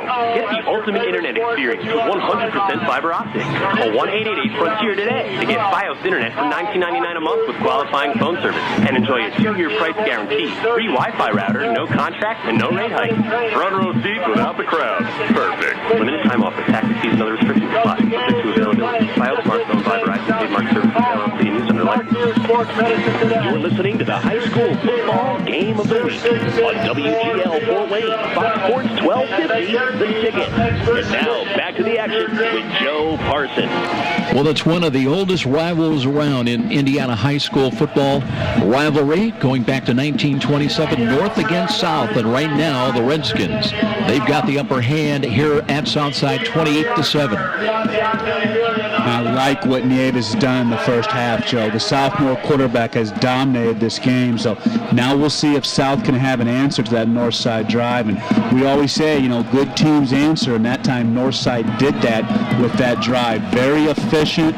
They threw the ball and ran the ball and took advantage of the defense on that drive. Caps ready to kick it away from the 40. Looking end-over-end line drive kick, and that's right in the hands. It comes of Hitton to the 20-25. Comes up to the 30-yard line, or hit, spun around out of bounds near side. I'm not quite sure he got to the 30. We'll see where they mark it, but it'll be 1st and 10 as now the Archers with 6:42 remaining and trying to answer the North score. Yeah, nice hustle that time with Northside to get down and cover that kick. So now we'll see what Southside can do. Can South get back in and throw the ball a little bit with Johnson? They're going to run the ball a little bit. So got plenty of time to get down the field and maybe put a drive together. Joey mentioned the Archers get Kyle Reichert back tonight. I know Austin Kiesling's been battling injuries this year. They did lose Terrell King and Javante Tyson out with injuries tonight. And, when you're a struggling team, you just want all your horses. Here's Johnson, straight ahead handoff, gives it up the middle, and that's a carry across the 30 to about the 33-yard line. Just a quick hitting play. They got the ball in the hands of Nate Garcia. Yeah, Garcia's a good football player. That time he puts his head down, gets the positive yards. But you're right, Joe. For a team with Southside, who even traditionally in the great Southside years never had the depth, you have kids that are playing both ways. You just can't afford to lose a couple pieces. You had great athleticism, but you just didn't have the numbers. That's right. Gain of 4, 2nd down and 6. Johnson under center, straight eye behind him. Looks a straight ahead carry, and that's a big hole up the middle. And a carry to midfield and into North territory down inside the 45 to the 43-yard line. Quick hitting plays have been successful all of a sudden for the Green as a big play, and now they'll have 1st and 10. And that's why it's nice to see Kyle Reichert back. 6'1", 230. He gets the block that time, Joe, that opens the hole. So excellent play, and now you begin to see this offense start to warm up and play better. Damon Gentry and wide to the right side. They've got one wide to the left as well. They stay with the I formation. Garcia's the up back in the I. They'll give the ball to him. This time he got about a step further into North territory and then driven back. They'll mark him forward progress to the 42-yard line. Yeah, Northside fills that hole, and that time it looked like Tarek Davis who came up and made some plays that time. So Northside fills that hole real nice, and they want to take away that dive from Southside because they want Southside to play in 2nd and 3rd long situations. Markalen Hairston comes in, brings the play in from the bench. Seeing a lot of time now, especially in the absence of Terrell King out with that knee injury. It's a gain of 1, 2nd down and 9. Johnson under center again. This time wants to throw with a quick hitting, the quick slant, and they finally got the ball to 6'5". Nick Thomas in his hands. Brings it inside the 35 down to about the 32-yard line. And I like that play. I mean, I knew you would. Because, I know it's right there at the line of scrimmage, but your quarterback's 6'2". He's throwing to a guy who's 6'5", and it's so quick the defense can't react. It's kind of like that Tim Tebow play that he used to run, but I like that play. It's easy to see, and I think it's an easy one to execute for the quarterback. Thomas in. He's tight to the right side now as Johnson sets his team down, stays with the eye, looking once to throw. Throws left side, that picked, and coming the other way. That's it. As it caps on the pick as he brings it up to about the 40-yard line. And that time just stepped into the pattern and took it away, and it'll be at Northside getting the ball back. Yeah, it looks like you might possibly have a hold on the return, possibly. But that time, Dennis Johnson, you got to get that football out there quicker. The slant was open. He had the slant, but he stared, Joe, as he made that pass. And when he stared, the linebacker read his eyes and jumped that route. So I think you're going to have a hold on the return by Northside. But Dennis Johnson made the right move, but that football has to come out sooner.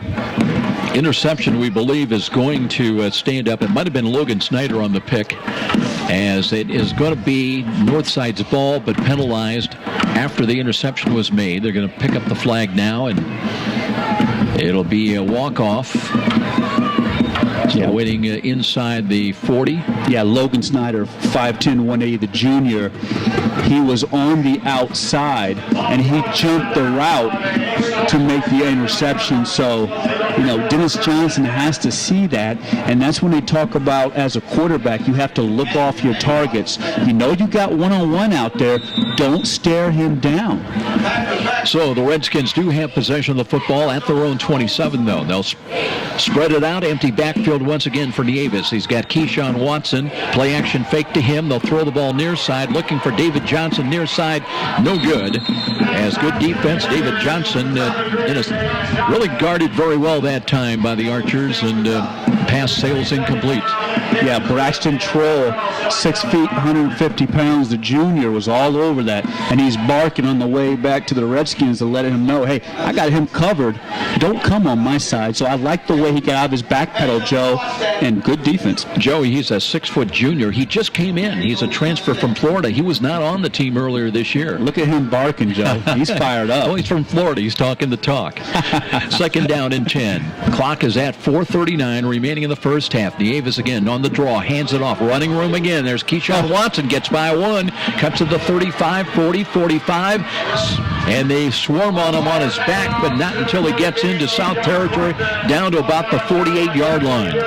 And that's special. That's a freshman, 5'8", 155, and the way he ran with the cuts, wasn't that a beautiful thing to watch? Just to see him, the quick cuts, Joe, not big cuts, just one quick cut here, one quick cut there, and you can see if he can begin to put some size on his frame, he might be the future in the backfield. Deontay Villa finally corralled him, caught up with him, rotating back from his linebacker position. 1st and 10, though. Here come the Redskins trying to add to a lead of 21. Clock approaching 4 minutes, time remaining. The ball's popped free, but that's picked up on a little bit of a high bounce by Arian Nieves, but he's going to lose yardage all the way back to his own 43-yard line. When you have a poor snap like that, you just have to cover it. It used to drive me crazy myself, but you just have to cover it and do the best you can. How much, technique, practice goes into, especially when you're taking that snap out of the shotgun, I would think that a lot of reps, a lot of time has got to be placed on that. And believe it or not, the quarterback has the best hands on the team because he handles the ball so much. And typically, you are so dialed in that you can get a hold of that snap so quick. Loss of 7, second down and 17. Here's the drop. Nieves looking, screens the ball again. This time it is incomplete. They had 4 men in the territory. There is a penalty flag. Damon Gentry was the lone archer in the vicinity, but let's see what the penalty is going to be about. And South is very lucky because there was nobody out there on that screen, and luckily enough, the defensive line got to Nieves and made them rush that because, Joe, there was nobody out there. That was probably going to be a touchdown. Yeah, they had a big convoy. Apparently no penalty. They pick up the flag if it was a flag, and now it's going to be 3rd down and 17. They've got to get to the Archer 38-yard line this snap. Empty backfield again for Nieves. 4 wide, actually, to the right. 1 wide to the left now. Are they going to call a timeout? They will. Redskins want to talk it over. 3:31 on the clock. It's 28-7 Skins on top of the Archers. We'll be back. This is IHSAA football on Fox Sports 1250 The Ticket. Where do savvy sports fans in the Summit City go when they need to know more than just the score? It's an easy choice. No other media outlet covers the local sports scene like the Journal-Gazette. You get 7-day sideline coverage from the area's most experienced and knowledgeable sports staff. It's a commitment to Fort Wayne that the Journal-Gazette takes very seriously. When you need to know the story behind the story, nobody delivers the good each morning like the Journal-Gazette. And even when you're on the go, you can still catch up on the latest sports news online at www.journalgazette.net or from your mobile device at www.jgmobile.net. Start your sports day right, every day, 7 days a week with the Journal-Gazette. And now, back to the stadium with Joe Parson and more IHSAA football on Fox Sports 1250, The Ticket. With Joe Walburn, I'm Joe Parson. Welcome back to Weicker Stadium. Joe Walburn saw a lot of this stadium in former years as a prolific Southside Archer quarterback. Right now, it's Northside needing a lot of yardage. 3rd and 17, trying to get the ball to the Archer 38. Nieves again with the spread offense. 4 wide to the right, 1 wide to the left. Waiting for the snap out of the shotguns. Got it. Rolls to his right, buying some time. Looking. No pressure. Throws over the middle. He's got a wide open Logan Capps. Catches the ball. It'll be 1st and 10 inside the 35 down to about the 32-yard line of the green. And Capps is incredibly tough to make that catch. That was a big-time hit that Capps received after he caught that football. But I like the way Nieves recognized Joe and put that ball on the line. Apparently there is a penalty, and there is a penalty back at the north side 42, so wipe out the conversion at least for a moment. And it's going to cost them some yardage. That's a huge penalty because that was a 20-plus 6-yard play for Northside. So I think it was holding, Joe, looked like that time. But that was great recognition by Nieves to put that ball on the line to Caps. And Caps, he may be 5'10", 155. That kid's got some heart, Joe. Well, you kind of wonder why Aaron Nieves, nobody was near him, and now maybe we know why. Yeah. So the penalty moves them back. Still third down and 28, though, with the ball back around the 32-yard line. Nieves made a change the play at the line of scrimmage. Play clock still at 20. Still kind of looking around, and everybody looking at their wristbands right now for the Redskins. And here we go, ready to put the play in motion. Nieves out of the gun. Short drop again, looking, throws near side, looking, nobody home. Looking for Watson on the little wheel route coming out of the backfield, but double covered. Good defense by Southside, and I think we're going to see our first Northside punt of the night. Hey, that's progress for Southside. That time, Damon Gentry was out there on the coverage, so nice job by Damon to lock down that route. And actually, I'm seeing a better Southside team as this game goes on. And, if you get the ball back, if you could go down and get a touchdown, Joe, it's not impossible. If you can go in 28-14, and I'm Coach Norfleet, I'm jumping up and down. I got something to sell at halftime.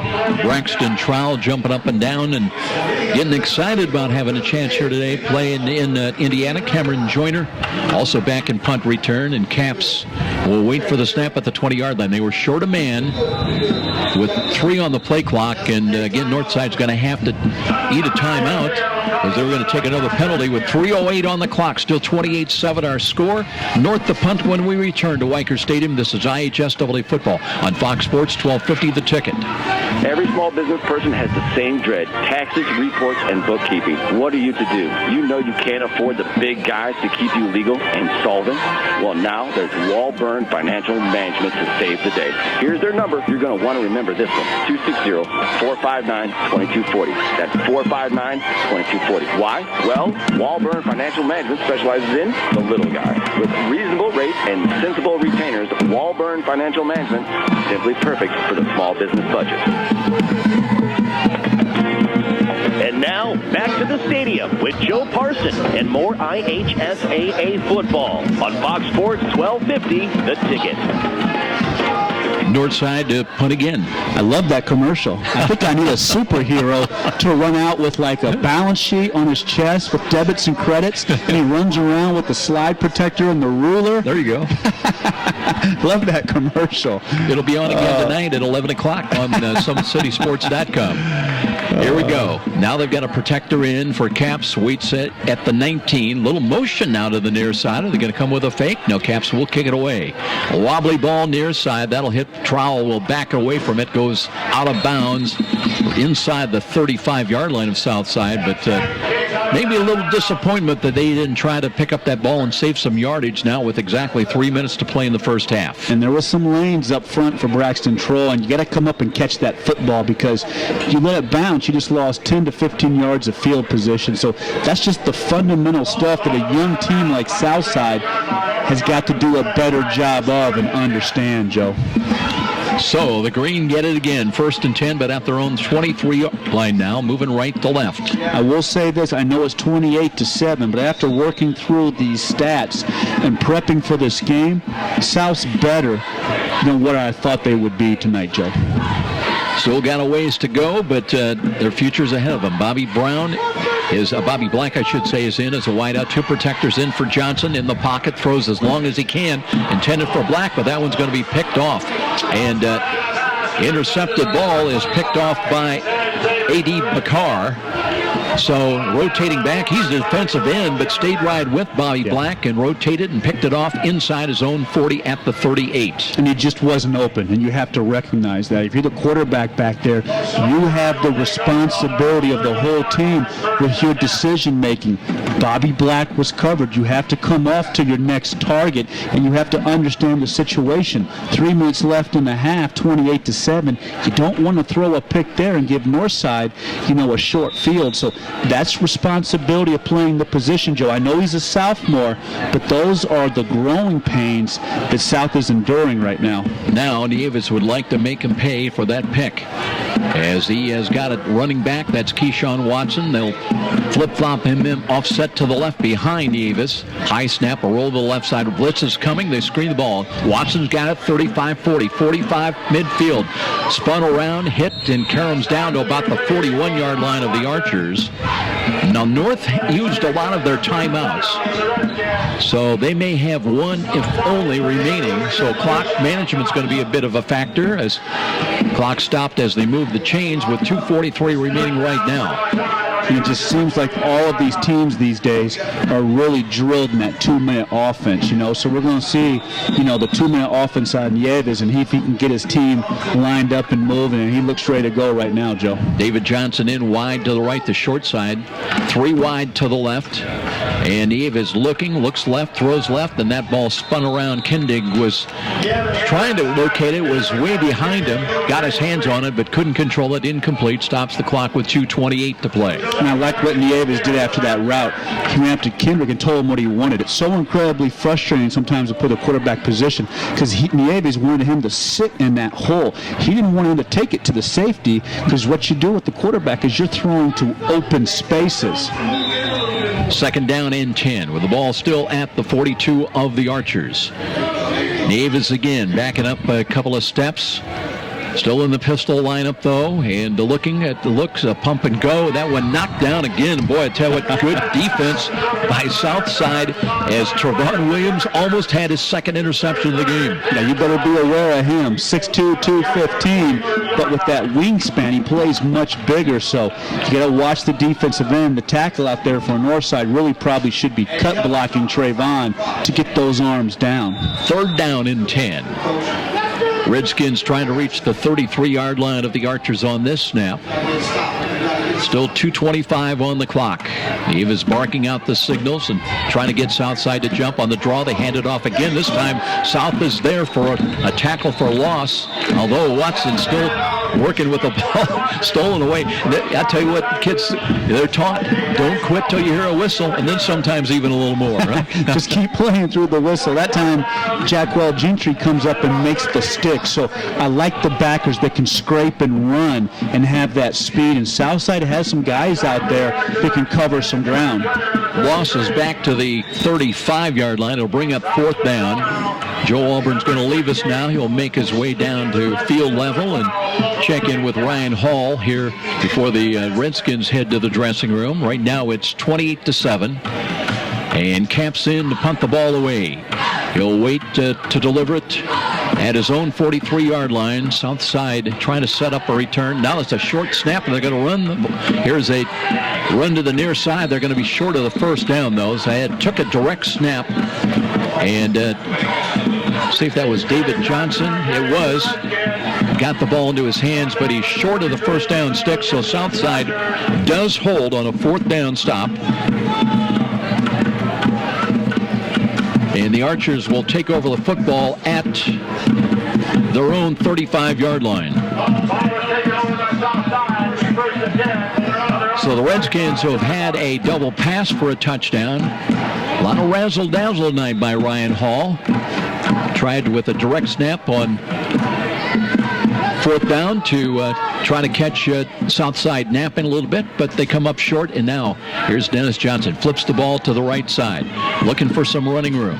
And trying to cut to the right side as Cameron Joyner looking for running room, just really ran out. That was well strung out laterally by the defensive left side for the Redskins. There will be no gain, at least not much of one. They're going to put the ball right back at the 35-yard line. Clock is moving. It stopped right now with 1:18 to play. Nick Thomas coming over to the near sidelines.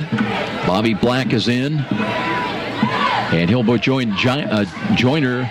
They're going to put him up in the slot to the left side.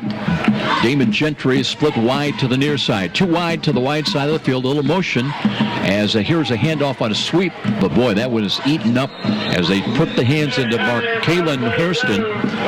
But the sweep to the left side going nowhere. And a big loss all the way back close to the 20-yard line. Check it back to the 30-yard line. Northside's going to take their final timeout, stops the clock with 1:06 remaining. So it'll bring up 3rd down and long, 3rd and 14. And with a quick timeout on the field, we'll be back with this 30-second break. This is IHSAA football on Fox Sports, 1250 The Ticket. Missed a great high school game recently, or simply want to revisit that game-changing electric play that turned everything all around? Well, now there's a great new opportunity to do just that. Catch all the exciting action of our live radio broadcast simply by visiting SummitCitySports.com after our game broadcast. Plus, many other high school sports highlights to choose from as well. It's all new and available now at SummitCitySports.com. And now, back to the stadium with Joe Parson and more IHSAA football on Fox Sports 1250, The Ticket. Hope you can stick around with us at halftime. We've got a really interesting taped interview coming up with the Smith family that operates the Smith Academy for Excellence. We'll check in with Papa Smith, Thomas Smith, along with sons Corey and Cam. They're doing some great things with the education system in downtown Fort Wayne, giving a lot of disadvantaged boys an opportunity to turn their lives around, get an education, and it really is an interesting, I think you're going to enjoy what comes out of that information coming up at halftime. So hope you can join us with that. That'll be coming up after the halftime break. Now it's 3rd down and 14. Empty backfield now for Dennis Johnson. Johnson waiting for the snap. He's got it. Looking, flush to his right. Lost the football. A scramble for it inside the 30-yard line. And let's see, South did get it back. It'll bring up 4th down with exactly 1 minute remaining. And there's a penalty flag thrown on the far side of the field as well. Well, next Friday night, our Football on Fox Friday Night Lights special will travel to Homestead as the Spartans will be taking on the New Haven Bulldogs in a 7 o'clock ball game. Now they're going to pick up the flag. No penalty. It will be 4th down, and Nate Garcia will have to kick the ball away. Northside out of timeouts, but they will get a very good field position out of this. Logan Capps dropping back in punt return, and joined by David Johnson. Johnson the deepest. Now Capps comes up, and let's see if they're going to try to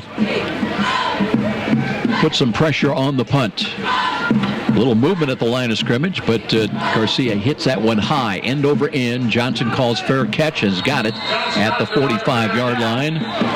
So with 37 seconds remaining now, the Redskins, decent field position, but no timeouts. And just short of their own 45-yard line at the 43 is where they'll have their offensive series beginning, coming up here in just in a moment. We'll try to get you update on some other scores going on elsewhere. Snyder at Dwenger tonight. Lohr is taking on... Well, they're way on the road tonight. They're in Columbus, Ohio, taking on the Bishop Hartley Hawks. Northrop against Wayne. Concordia at Heritage, playing out of conference tonight. Keyshawn Watson, they flip-flop him to the right, lined up behind and offset behind Nieves. He rolls to the right side, being pursued, throws on the run. Here's a little catch made. That was a nice, nifty move. David Johnson went down to one knee, got it, and looks to be very close to a first down. He's got the first down. So that play took just 7 seconds and takes the clock down to 30 seconds. And now the ball's at the 45 of Southside. 28-7, Redskins trying to add more. Empty backfield, 3 wide to the left, 2 to the right. Redskins had an uncovered receiver out there. South of Justin. Here is Nieves dodges some pressure, and the ball knocked away. Braxton Trowell went over the shoulder, they say, against David Johnson. He's going to draw a penalty flag. That one was, I don't know, that one was close. Looked like he reached around with the left hand, and did he have the right hand on Johnson? Apparently the official felt so. Trowell just reached around, knocked the ball away, but is called apparently for the pass interference, and that'll be a walk-off against Southside. It'll take the ball down inside the 35 to the 30-yard line. Now 14 seconds remaining. Kindig into the ball game. Along with Sean Hill, they're lined up here to the right, to the near side of the field. And here we go with Nieves out of the pistol. Now he's got motion by Kindig. And looking to throw. There's Nieves being flushed to his right. Runs and run down. He's brought for a loss. As good pressure that time by Jaquel Genty. Chased him down for a loss, and that is going to be the final play of our first half. As time runs out in this 28-7 ball game. So now we'll wait as Joe Walburn will make his way, trying to get with Coach Ryan Hall. We've seen a little bit of everything out of the Redskins in this first half. And a little bit of exchange verbally. Joe, I'm down here with Coach Hall. Coach Hall, you're supposed to be a defensive coach. Why are you running all these trick plays and us archers? Well, we haven't had many times this year to run them, and it's not disrespect towards Southside. We're just trying to get us better, and we decided actually we wanted to run some against Lures last week just to get us going for the playoffs. We're just trying to work our game, and whatever South gives us, they give us. But the fake punt, not the fake punt, but the punt return reverse didn't work, and these are the things that have to execute because we're not a dominant team right now. So maybe in the playoffs, one or two of those plays work, and we're good to go. Yeah, Joe Parson and I spoke, in the pregame about how competitive you guys have been. You've been in every single game, and watching tonight, especially your quarterback, Nieves, he really seems to have command tonight, and he's young, and you can see the talent that you have on the field, Coach. Yeah, our biggest thing has been the mentality of the football game. It's tough taking losses, but it's been my job and the rest of my coaching staff's job to keep these kids playing. We knew we were kind of out of the race, once we lost to Snyder. So we started talking about sectionals, and let's try to get to the sectional championship. And then, if you get to the sectional championship, people forget about the regular season. They're like, oh, Northside made it to the sectional championship, and then we'd like to win that. So you guys know me well enough, and I hope everybody else understands that we're still working. We're a work in progress, but these kids haven't given up, and we're just going to keep playing hard and playing football the right way. Last question before you go in the locker room. It's a challenging year for Southside. You guys have this game under control. What's the message at halftime to your kids to keep them focused, Coach? The same as it's been all year. We got to get better. So I don't think we played great offensively. I thought we had some big plays, but our O-line's struggling a little bit. Our snaps are struggling. So there's stuff that we're going to improve. We'd like to get some younger kids in because we haven't been in the situation where we've been able to play them this year. So we're going to go in there and we're going to talk about that. We're not finished. We need to keep getting better and keep getting better, just kind of like our season's been. Thanks, Coach. And Joe, one of the conference's best coaches, Ryan Hall. Great job, Joe Walburn, with Ryan Hall here at halftime, and he's pleased as Redskins lead with a battle for the totem pole, 28-7 at halftime. We'll take a 1-minute timeout, and then, as we mentioned, I hope you can stay with us, join us. Very interesting interview coming up with the Smith family. Thomas Smith, Corey, and Cam will join us, and all the great work they're doing downtown with Smith Academy for Excellence. That's coming up after the break. This is IHSAA football on Fox Sports 1250 The Ticket. We all want the very best for our loved ones, and that includes our pets.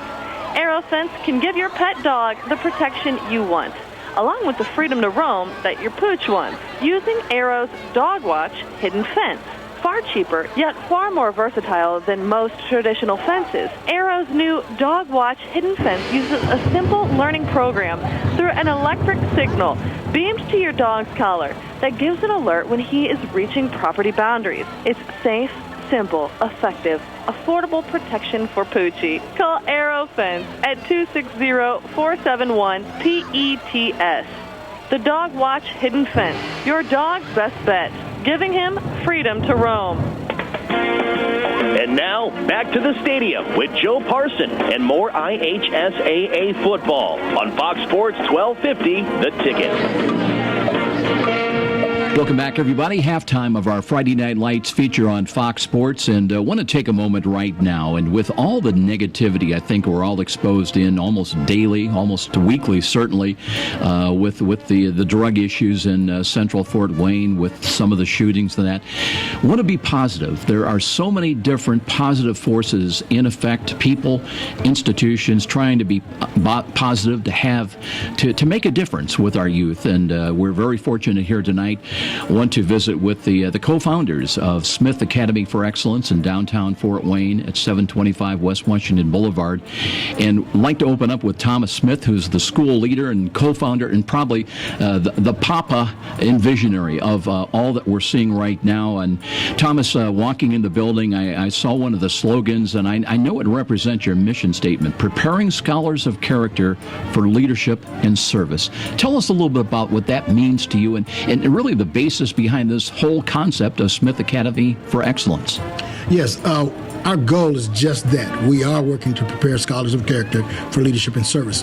Some important terms in there. First thing, and it's specifically there first, is because we expect them to be scholars. We want them to be academic students. We want them to learn all the time, not just what's in the textbook, not just the curriculum that is the standard curriculum, but they need to be scholars. They need to learn all the time things that will help them to build character. So our goal is for them not just to learn academics, but to learn how to be man of character. It is important that our scholars be men of character. That is going to impact their lives from the time they walk out of our doors for the rest of their lives. So we expect them to be scholars of character. For leadership, we expect them also to be leaders. Every time that they are in the public eye, every time that they're in a position to help someone, they are in a leadership role. So we want to teach them to be leaders, every one of them, to learn leadership qualities and leadership skills so that whenever they're thrust in a leadership role, they can lead. Our goal is for them to lead their homes, and through leading their homes, they can lead their community, and through leading their neighborhoods, they can lead their communities, and then through leading their communities, they can begin to lead our city, our state, and possibly our country. So young men who work here, we want them to be scholars of character, and they learn to lead and to serve others. What gives you value is when you value others. So we want them to be able to and decide and have the goal to serve others. We want them to want to serve other people. So we want them to be men of character who lead and serve other people. And go on and be productive, contributing citizens in our country. Thomas Smith with a BS degree in education from DePaul, also with a master's degree in education. And I know there's an emphasis, Thomas, on service learning projects. Can you talk a little bit about how those specifically play an important, pivotal role in developing people of character? We believe that if you learn to serve others, if you're giving to others, if you're serving others, that means that you will hold those people in high esteem. That means that you will honor those other people. That means that you will respect the other people who you're serving. So if you learn to have a great deal of respect for someone else by serving them, then you will learn to respect yourself more because of the respect that you have for others. So if you're serving people, you can't serve them unless you respect them, or unless you honor them, unless you want to give them a level of dignity. So if you serve others, then you'll learn to respect others a great deal, and then you'll move on to respect yourself further. Moving on to the son number one, Chief Academic Officer is Corey Smith, who is in charge of development and administration on the academic curriculum side, also with a BS degree in education from Grace College, a Master's of Education Administration. Former teacher and a math bowl coach, Corey Smith. I noticed you also were involved with high school basketball. I want to talk to you about the curriculum here for grades 3 to 11, about the student enrollment, but I think we were talking off the air, 65 students, and right away that impresses me. Obviously small classrooms and almost one-on-one attention for the students. Yeah, they get a lot of personalized attention.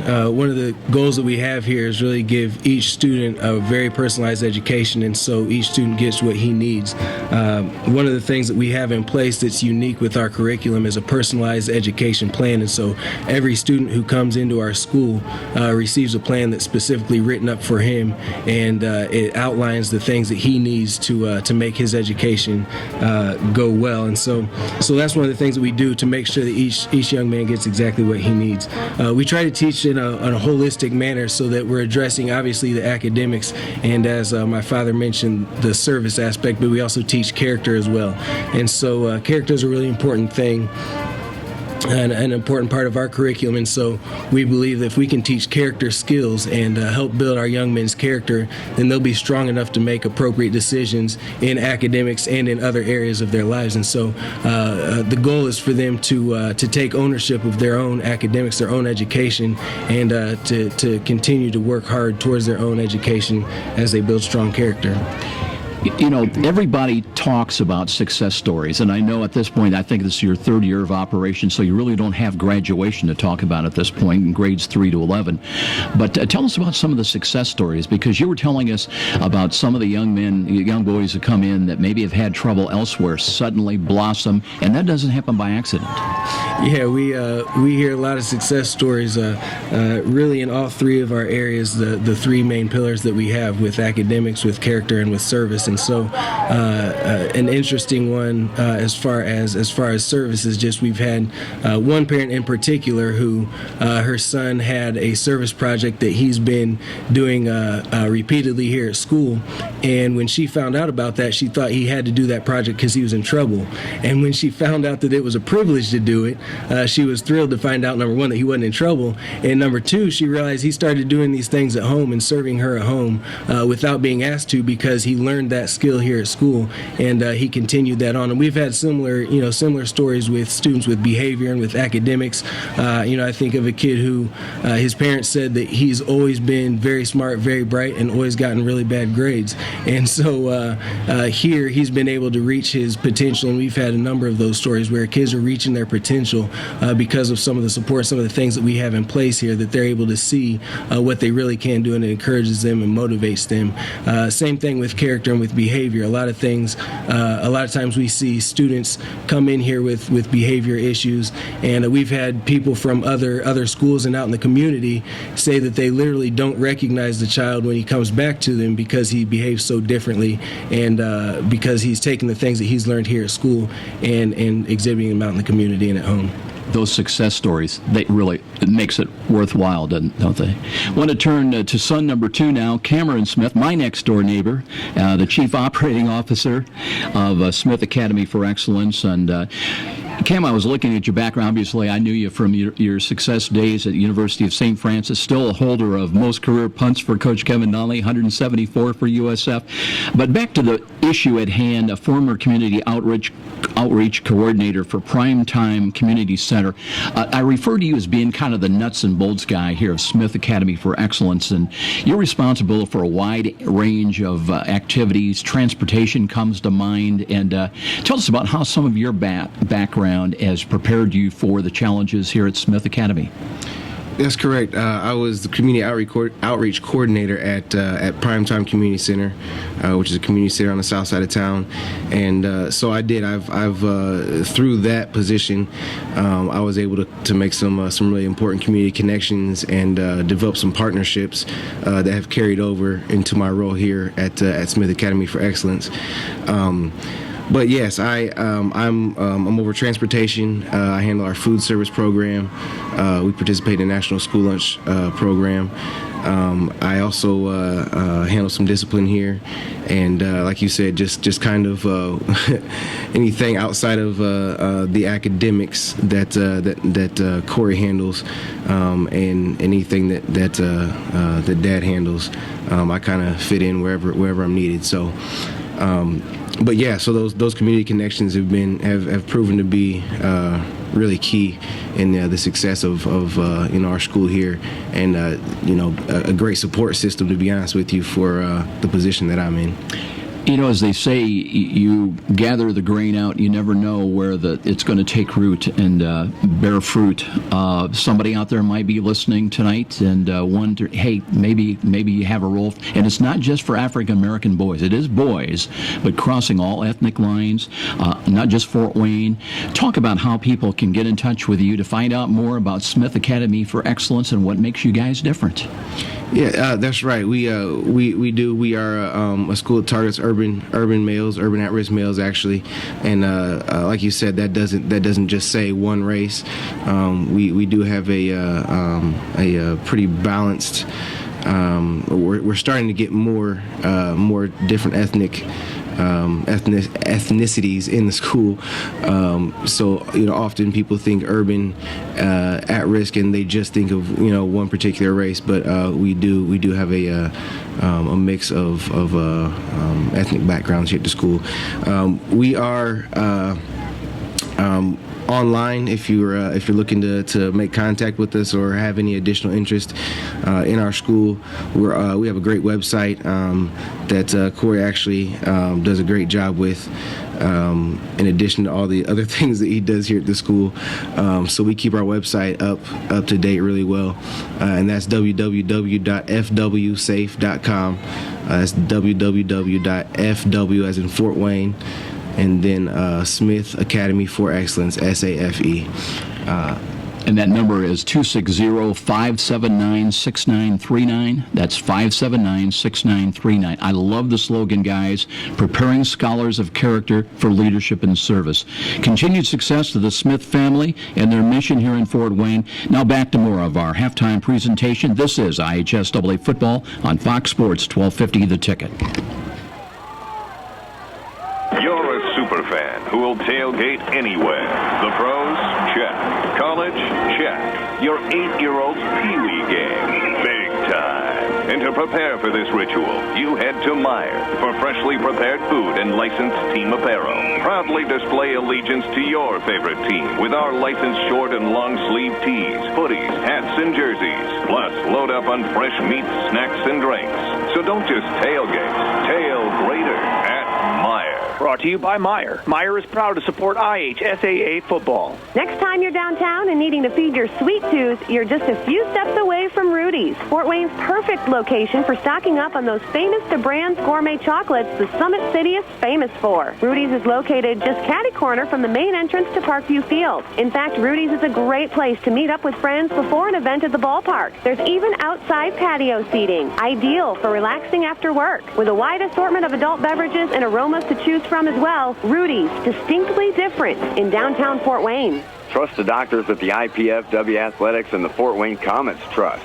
Aaron Chiropractic is well known for providing quality yet cost-effective care for sports injuries, muscle, or joint problems.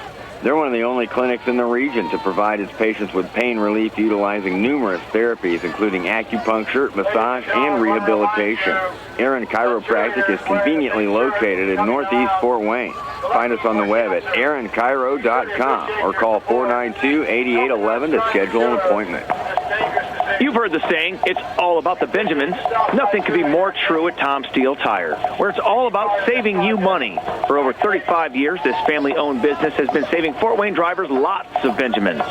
Offering quality tires and ASE-certified mechanical service for your car, and that includes an oil change and tire rotation special, all for just $24.95. 2 convenient locations in Fort Wayne to serve you.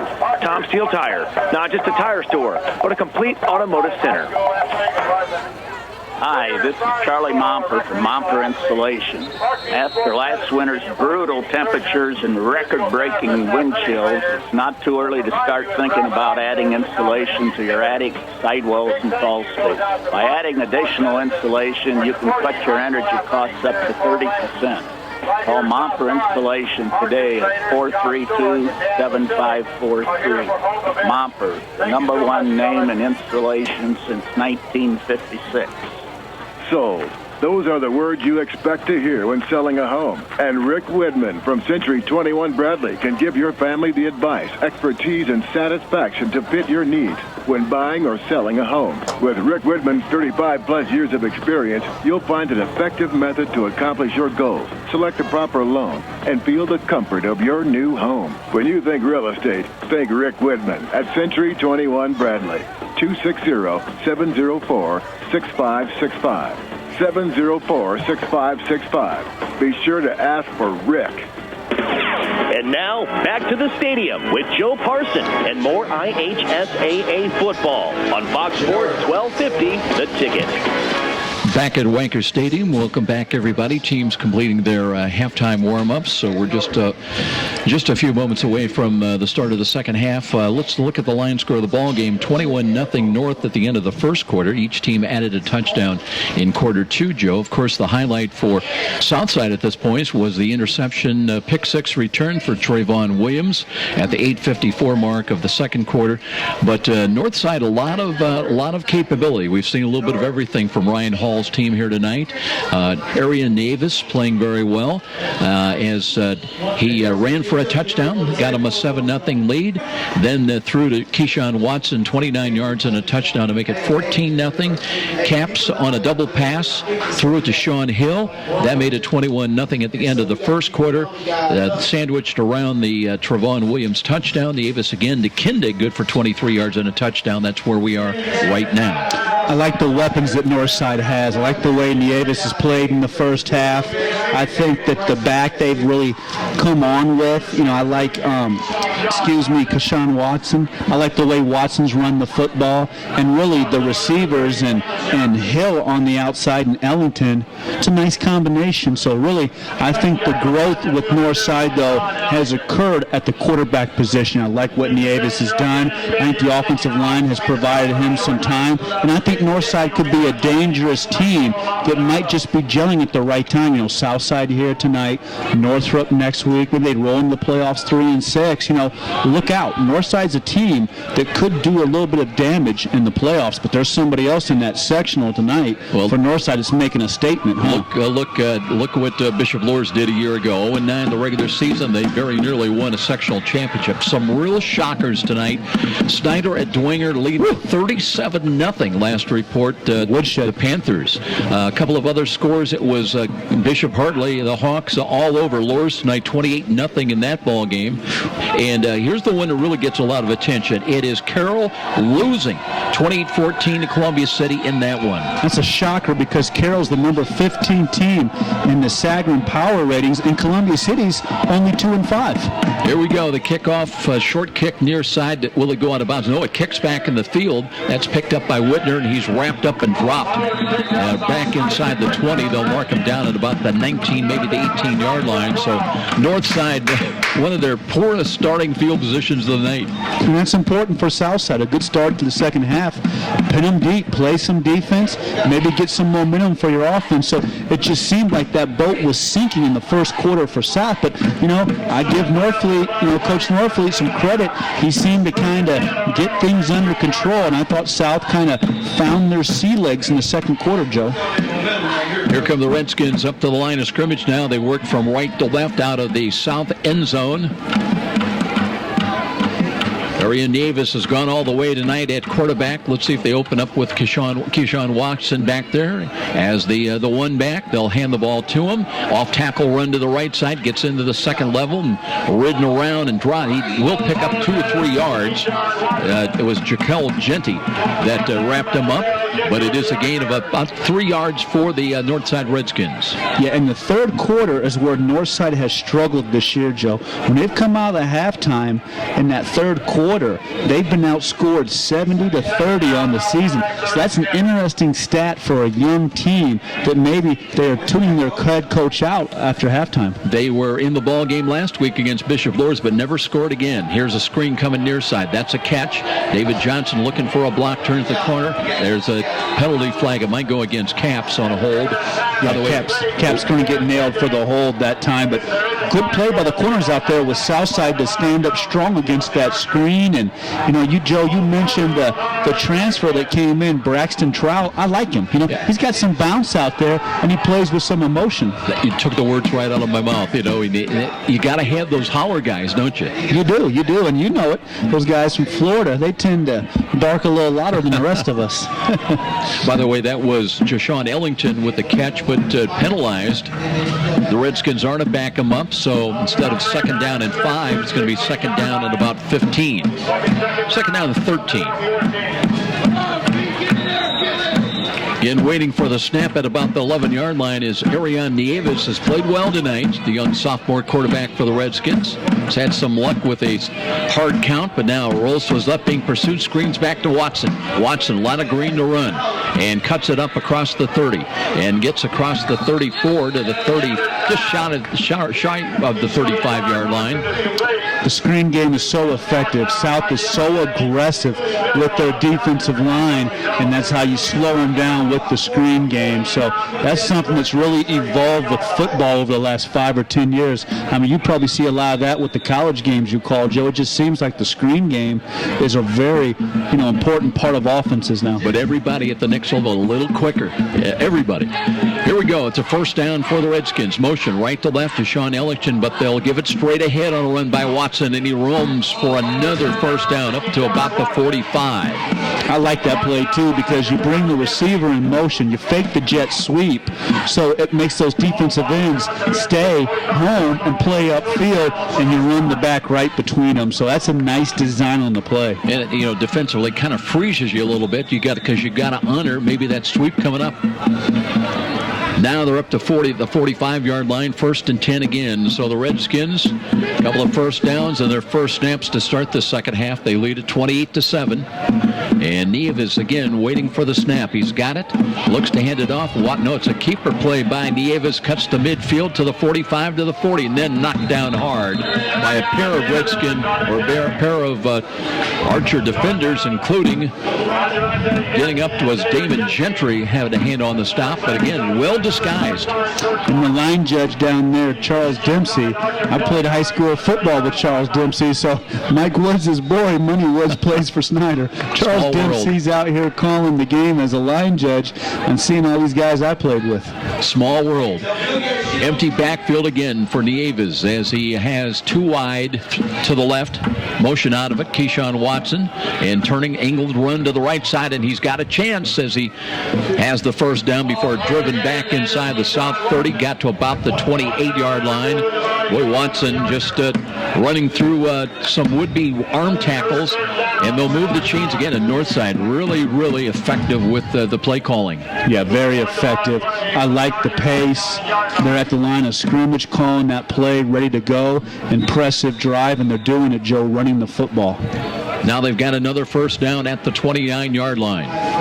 Empty backfield once again for Nieves. 3 wide to the left. Motion out of it, right to left behind the line of scrimmage. Quarterback draw, counter run to the right. Nieves looking for running room. Brings it inside the 30 down to about the 27, maybe the 26. Yeah, nice play again by Nieves to read that option and get upfield. And it just seems like Trayvon Williams makes every single tackle for Southside. So that's a gain of 4. Do you see much read option back in your day? I think that's relatively new, isn't it? It's pretty much new. That we used to run we ran a little bit more of the speed option back then. Again, here's a quick throw to the right. That's a catch. It's short of the first down. Again, the pursuit came up very quickly for the Archers to stop that and keep at least for a moment from another first down, or bring up 3rd down and short. And I like that game, Joe, because when you throw off of it, everything is quick. And to me, that's what I like, playing the position. I like those passes that are quick. 3rd down and a long 3. David Johnson stays in wide to the right, the short side. 2 wide out here to the left. Now they've got power I to the left.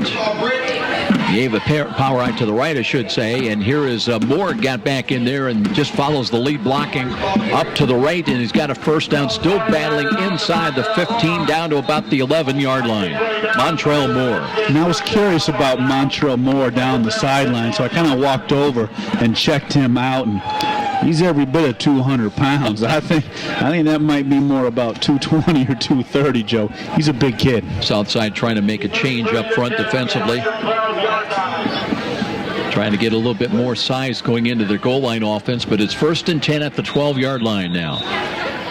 And they'll stay in that power offset to the right side as Nieves Looking, he's got it, hands it off, and there's Moore again. Slips off to the right, breaks a tackle, stumbles short of the first down, got it inside the 5. Looks like he'll have another first down. It should be very close, if not first and goal for Northside.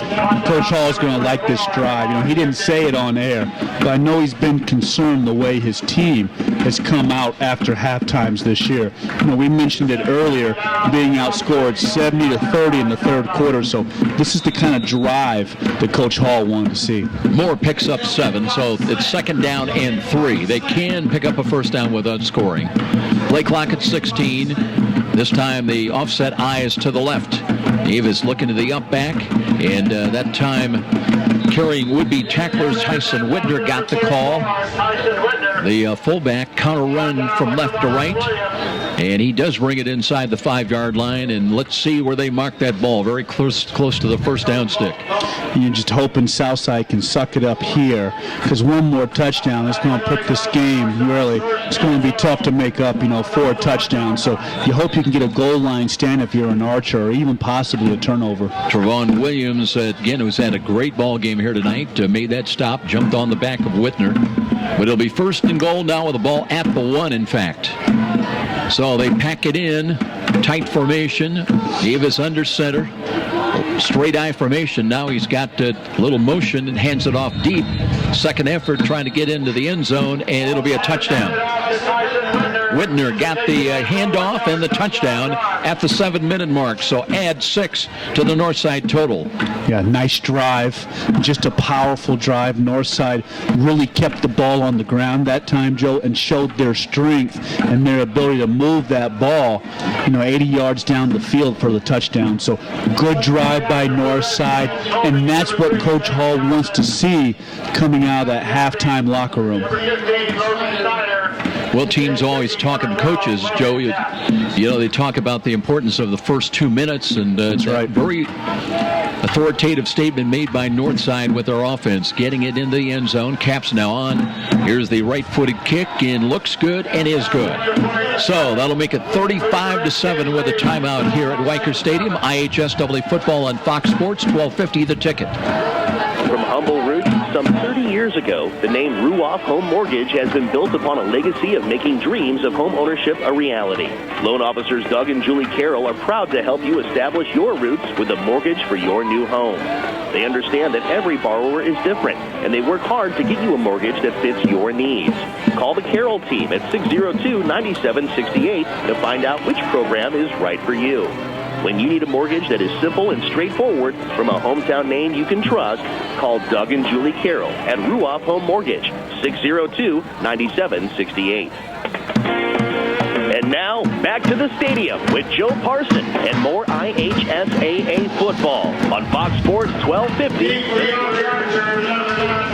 Archer's about to get the ball, trailing at 35-7. Remember, friends and family can also tune in live each game and listen.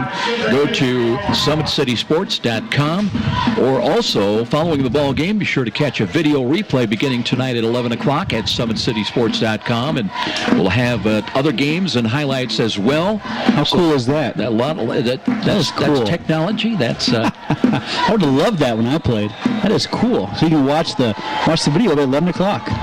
That is cool. Hear that Walburn Financial commercial again a couple of times, too. Here's the catch made inside on the kickoff inside the 10. Nice cut to the outside to Villia. Villia trying to keep his footing, but knocked down. Good defense that time as Justin Griffin got downfield and got an ankle, but that was all he needed. That's all you want to do if you're Griffin. You just want to take him down with the legs, and when you hustle like that if you're Griffin, and that's going to give you an opportunity to get some snaps with the first team. So typically when you play special teams, you want to make those plays because typically you're a second teamer.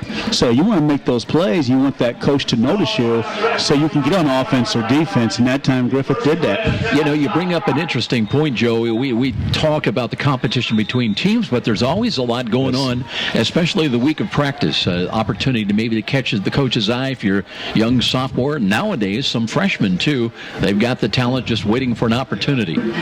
South with the ball, a little motion right to left. Nick Thomas cuts in front of the eye.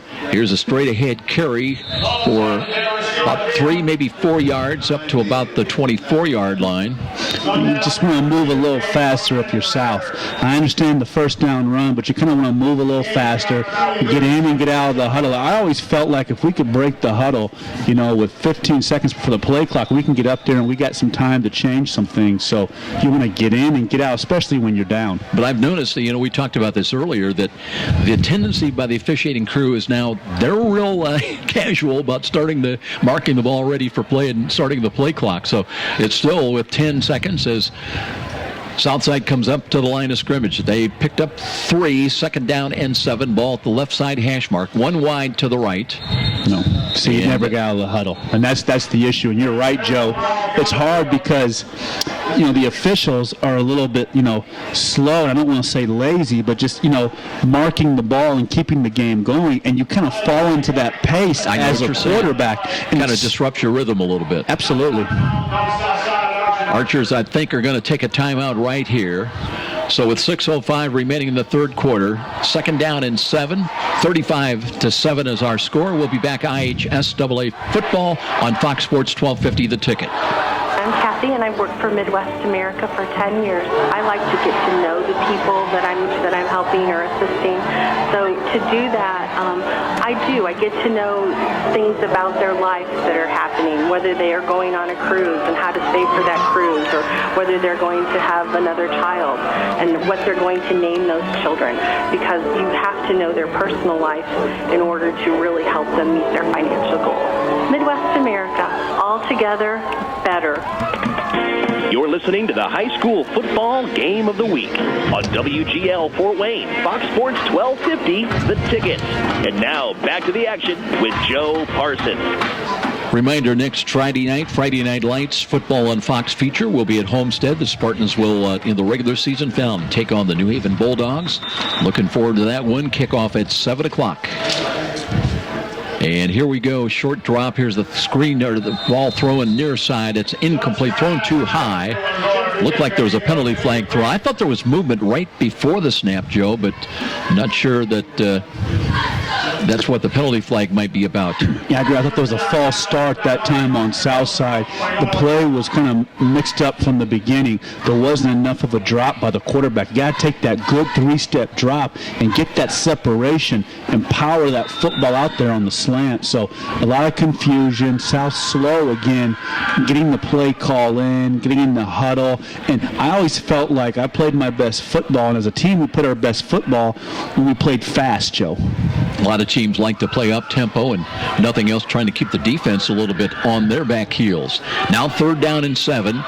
Johnson out of the pistol lineman. He's got the snap. He wants to run the ball, gets away from one, and then Whitner, I believe, drilled him at about the 30 at the 27-yard line, and short of the first down to bring up about a 3rd down and 4 call. I don't miss that, Joe. Those big hits, that time Johnson, he eluded a couple of tacklers and he went to cut up field.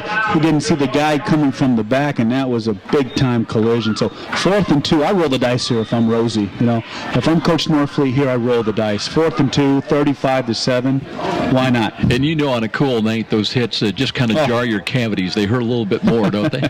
They sure do. It is 4th down and a long 3. And Garcia in to punt once again.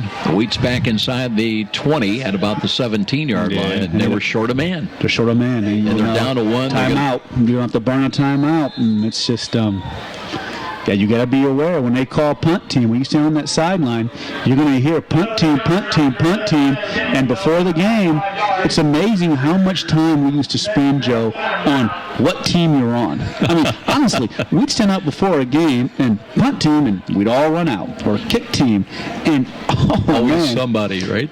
You got screwed up, and it's frustrating because you allocate so much time to that. Southside did not take a timeout; they take the penalty, so now it's going to be 4th down and 8. And Garcia, high snap, he fumbled it, and the rush is on. He's looking for an angle, kicked it away, but they got a part of it. Now there's a penalty flag. Maybe they didn't get the tip. as the ball goes out of bounds at about the 11-yard line, and South might come out of this. Is this roughing? Could as a roughing? I thought that Northside got a piece of the ball, but maybe it was just a quick kick that was no good on a scramble play. We'll see what our referee, Olin Roberts, tells us. It is. It's roughing the kicker, Joe, and I thought there was no way he would be able to get the ball off kicked without doing it, so that's going to be a first down for Southside too, isn't it, Joe? Well, we'll see. I've been wrong a couple of times this year on the penalties where they've not been an automatic, but we'll wait and see when there's Olin Roberts talking across the way. It's a first down, and I tell you, boy, when you fumble that ball in those punts or you're holding field goals, I had an experience here at South, had a snap go by and ran back with the kicker, thought the kicker would pick the ball up, and he kind of ran by it. And boy, Joe, I bent over and picked the ball up, and I just took a little peek, and oh man, boy, it was the last thing you remember. Huh? And they say they talk about that in the movies, and you literally do hear the steps coming. You do. Can kind of hear and smell their breath a little bit when they're bearing down on you. Just a little bit. Oh, that's good stuff. It's great to be out here. It's the first game I've done with you this year, and it's always a pleasure. You know what? And God bless you for everything that you do for high school football and the kids. I listen to you every Friday, and it's just fun to get out here. There's so many things that are complicated and difficult in the world, and it's a great way to listen or to come out here and spend a Friday evening. Well, very kind comments. We appreciate it, but trust me, Joe, nothing happens what we do if not guys like you that help us pay the bills, so that's equally appreciated. So it is first down with 5 minutes remaining in the quarter. 1st and 10 off the ball at the 39. Johnson wants a quarterback draw, might be scrambling on a broken play. He'll get a couple of yards up across the 40 to the 43. So he pulled it down and ran with it, Joe. He just didn't see a chance to hit a receiver. He hasn't been that much of a runner this year. I think he has the chance to be a pretty good passer, but what I'd like when he runs the ball, Joe, I wish he'd keep that ball kind of cocked and loaded, just even as a threat. He will pick up 4. Came in with 36 carries on the year, just over 100 yards rushing, and 1 touchdown rush. Picked up 4, 2nd down, and a long 6. Bobby Black is in wide to the left, and now Damon Gentry wide right. Empty backfield once again. As here is Johnson again. Rushes come. He's got to get rid of it. Screens the ball. Gentry's got it. Works to the 45-50. Still on his feet. First down into North territory inside the 45 to the 44-yard line. I like that play. Damon Gentry is a ball player. I like it when you can get the ball to your speedsters on the outside on the edge. Nice play call. Nice execution with South. Big key. Again, talking about Gentry. Nick Thomas, again, another talented tall receiver at 6'5". 1st and 10 now. They have moved the chains for the Archers. They've got it at the 44. They trail it 35-7. But Thomas is big. Not only 6'5", Joe, but 205. And I was down the field, and he looks a little bit bigger than that down there. Ricardo Madewell now in there to snap the ball at center. And out of the shotgun formation, Johnson gives ground, wants to screen, can't find anybody, and throws it away. That time, that was a little bit trouble that time. A lot of white uniforms in the vicinity, and fortunate it fell incomplete. Yeah, you had Cameron Joyner early on the screen, but he was just trying to be careful. And sometimes it's hard because you have to trust your eyes, and sometimes you just don't want to be so careful where you won't make the play. Just a little comparison too. One of the little subtle differences. Nevis has done a good job of looking off receivers. They'll look one way, screen back the opposite way. That's still a work in progress for Dennis Johnson. He kind of tends to just stare down some of those receivers where he wants to go, but he'll learn. Now it's 2nd down and 10. The running back lined up behind. On the draw, they'll hand it off, and a counter run, and that's Mark Kalen Hairston. Hairston trying to fight his way inside the 45, got to about the 43-yard line to bring up 3rd down and 8. Yeah, and it's just a difficult position to play. It's a long learning curve because, you have to get the play in, typically when you call the play in the huddle, Joe, 2 or 3 guys don't know what to do. They have that syndrome when the lights come on, they forget everything. Like a deer in headlights. Yeah, you got to watch the play clock. Then you have to understand what the defense is doing. So for a young quarterback, there's just a long learning curve. Gentry this time comes wide left, and 2 wide, in fact, each side of the field. Joyner came back in empty backfield, though, for Dennis Johnson. Needs about 8 yards. A low snap. He's got it, gets away from the on-rush, runs to his left, trying to cut to the 40, carries a tackler down to the 39, maybe the 38-yard line. It'll bring up 4th down, and this might be a situation for Roosevelt Norfleet that says, maybe now's the time with 2:39 remaining in the quarter. Let's think about going for it. Yeah, and the center has to help Johnson out that time, because when that snap is so low that you're trying to gather the snap, it blows the timing of the whole play. So absolutely, 4th and 4. You got to roll the dice here, Joe. Garcia is going to bring the play in. Play call to Dennis Johnson. Garcia's been a busy guy. A lot of punts tonight, running the football occasionally. He checks in. Cameron Joyner checks out. So they've got to get to the 35 on this 4th down snap. Play clock at 4. They've got to hurry. As here is, they're going to get it off. They won't. And that 4th and 4 becomes 4th and 9. That's incredibly frustrating, because you get the play in, you're just taking too long to line up.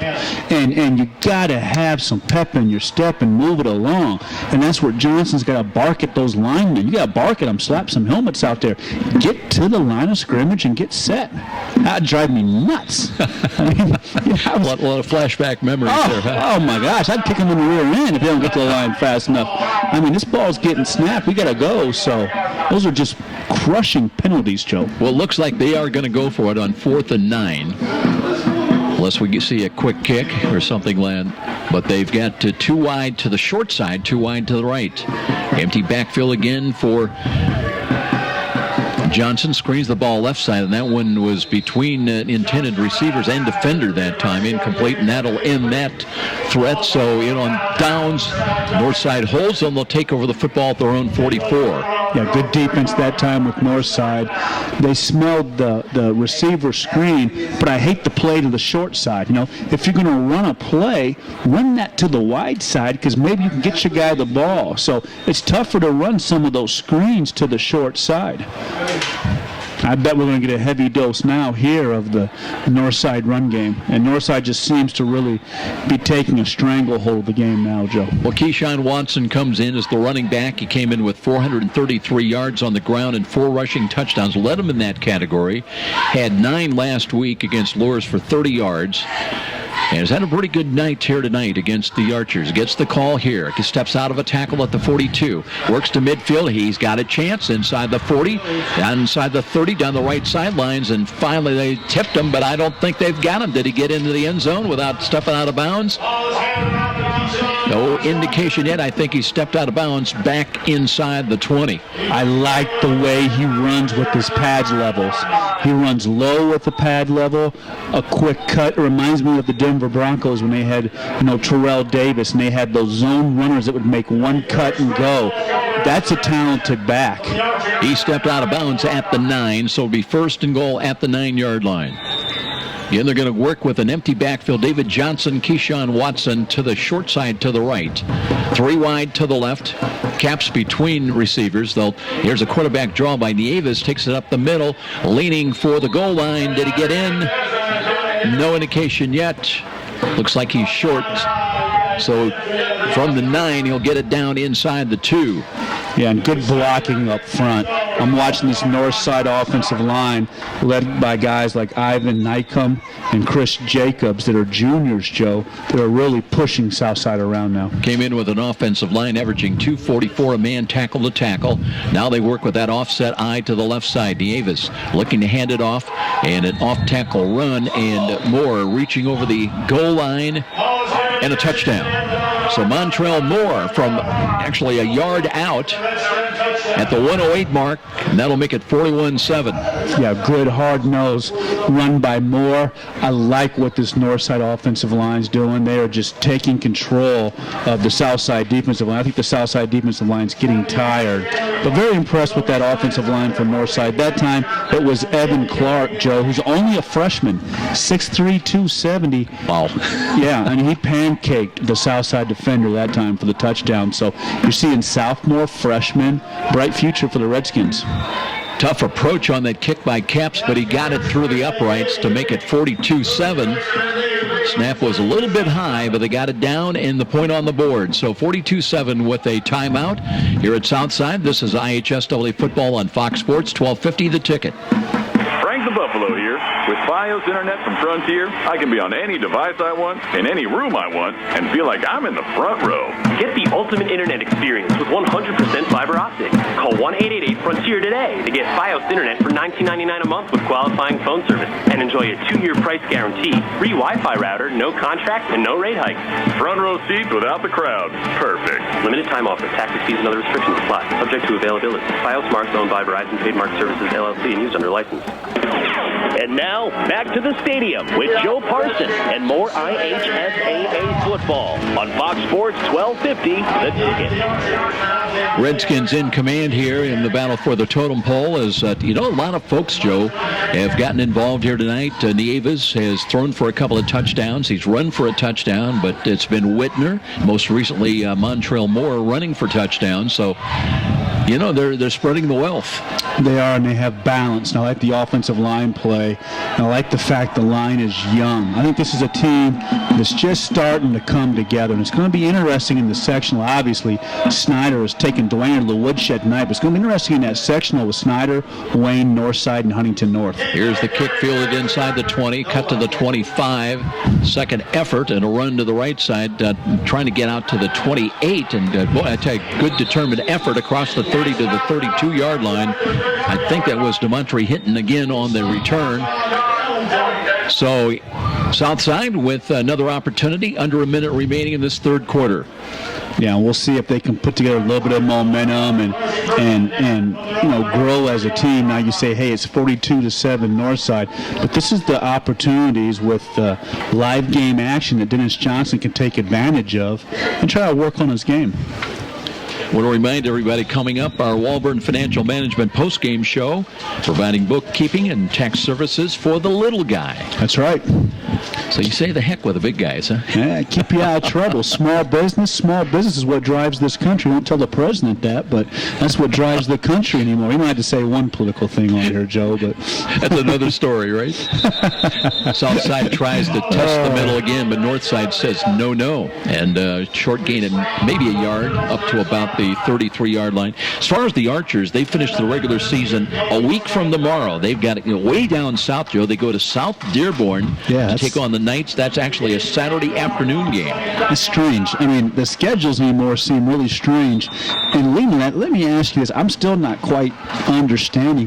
What's the deal with the 6A versus the 5A and the way they shake off those playoffs, Joe? Because I totally missed that last year and didn't understand that. There will be, well, it's new this year with 6A, and there will actually be a week gap, if you will, for one of the divisions. Here's a little pitch and a run to the left side. They gained about 1.5 yards on the previous play, trying to gain another couple yards, but it'll bring up third down and about 6 to go for Southside. That is the end of the third quarter, 42-7. North on top. They've started strong here tonight. They're strong right now. They lead it by 35. This is IHSAA football on Fox Sports, 1250 The Ticket. I am your typical mom. Christy Newhouse for the Parkview Heart Institute. I'm entrenched in my kids' lives, and I eat a healthy diet, and I'm actually probably the last person you expect to have a major heart event like this happen. One day last year, Christy awoke to deep pain in her chest and jaw that later spread to her arm. I ended up going to Parkview's ER, and they told me I was having a massive heart attack. Teams from Parkview's ER and Heart Institute worked together to save Christy's life, treating the heart attack, restarting her heart after she suffered a cardiac arrest, inserting 2 stents, and equipping her with a wearable defibrillator that was developed in part from clinical research done right here at Parkview. Fantastic care. To hear more of Christy's story and to learn the symptoms of a heart attack, go to parkview.com. Parkview Heart Institute. Not for profit, all for you. And now, back to the stadium with Joe Parson and more IHSAA football on Fox Sports 1250, The Ticket. Well, tonight you got Joe and Joe. Joe Walburn on tap joining us here this evening, and Southside needs 5. 3rd down and 5, moving it now in the fourth quarter right to left, trying to get the ball out to their own 43-yard line. They work with a straight eye formation. Dennis Johnson looking with a quick snap and trying to find Bobby Black, but that one sailed over his head. Now Black is a junior at 6 foot, but no chance on that one, Joe. Yeah, he was wide open, and that's where Johnson has to set his feet and deliver a good ball. I like that speed slant to the short side. That play is there all night long, and that's just Johnson has got to set that back foot and drive that football. You know, it's funny you talk about that, because as we look, and not necessarily just focusing on Southside, but throughout the season, seeing teams struggling for continuity, it seems like that quick slant is always an option to kind of get things going. Should be an easy one for a quarterback to be able to make. 4th down, they'll go for it now, 4th and 5. And Johnson again looking to hand the ball off. Play action fake, rolls to the right, and hits his receiver for a 1st down. And I think that was Garcia coming out of the backfield, Nate Garcia.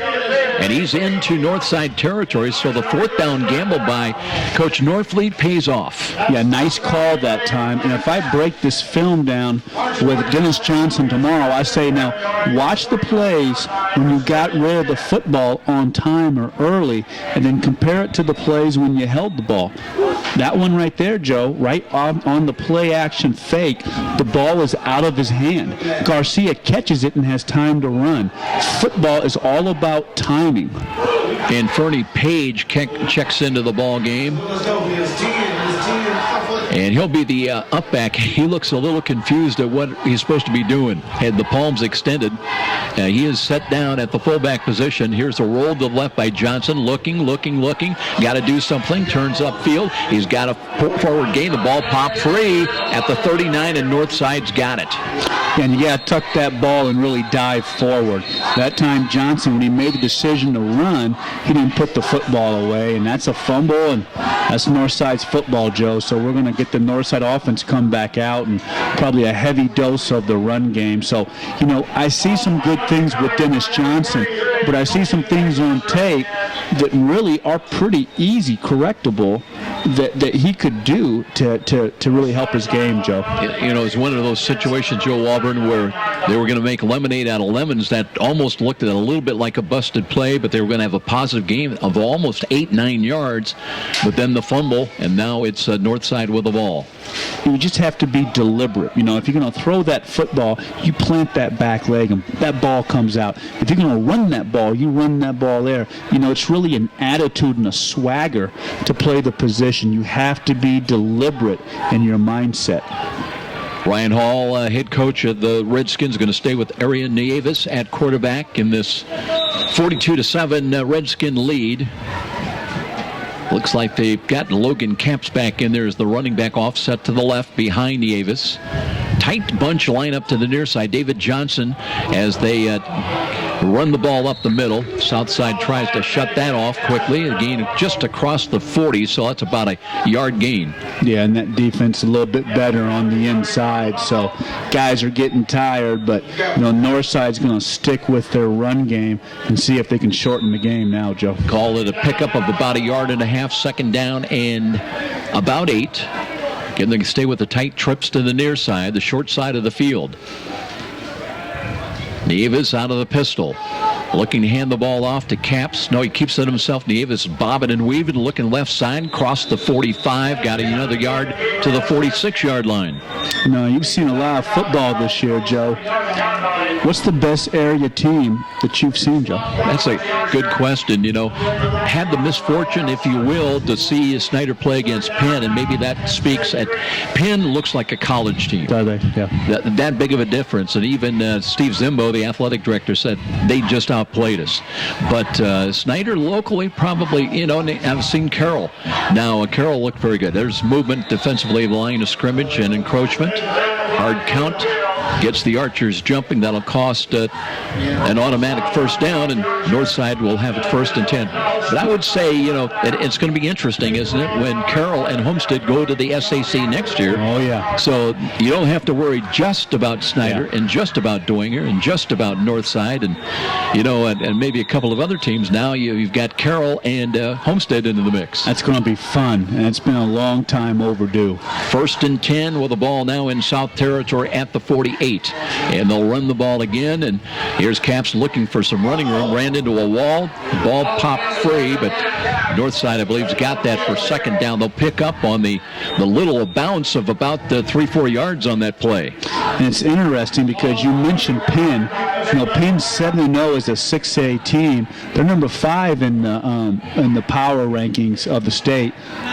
Number 4 is Plymouth, a 4A team. So you see nothing but 6A teams, and then you see a Plymouth team that's 7-0, number 4 in the rankings, the power rankings. So that's very interesting to see, Plymouth up there. But you see a lot of the heavyweights: Carmel, Ben Davis, Warren Central, Cathedral, a lot of the big boys up there.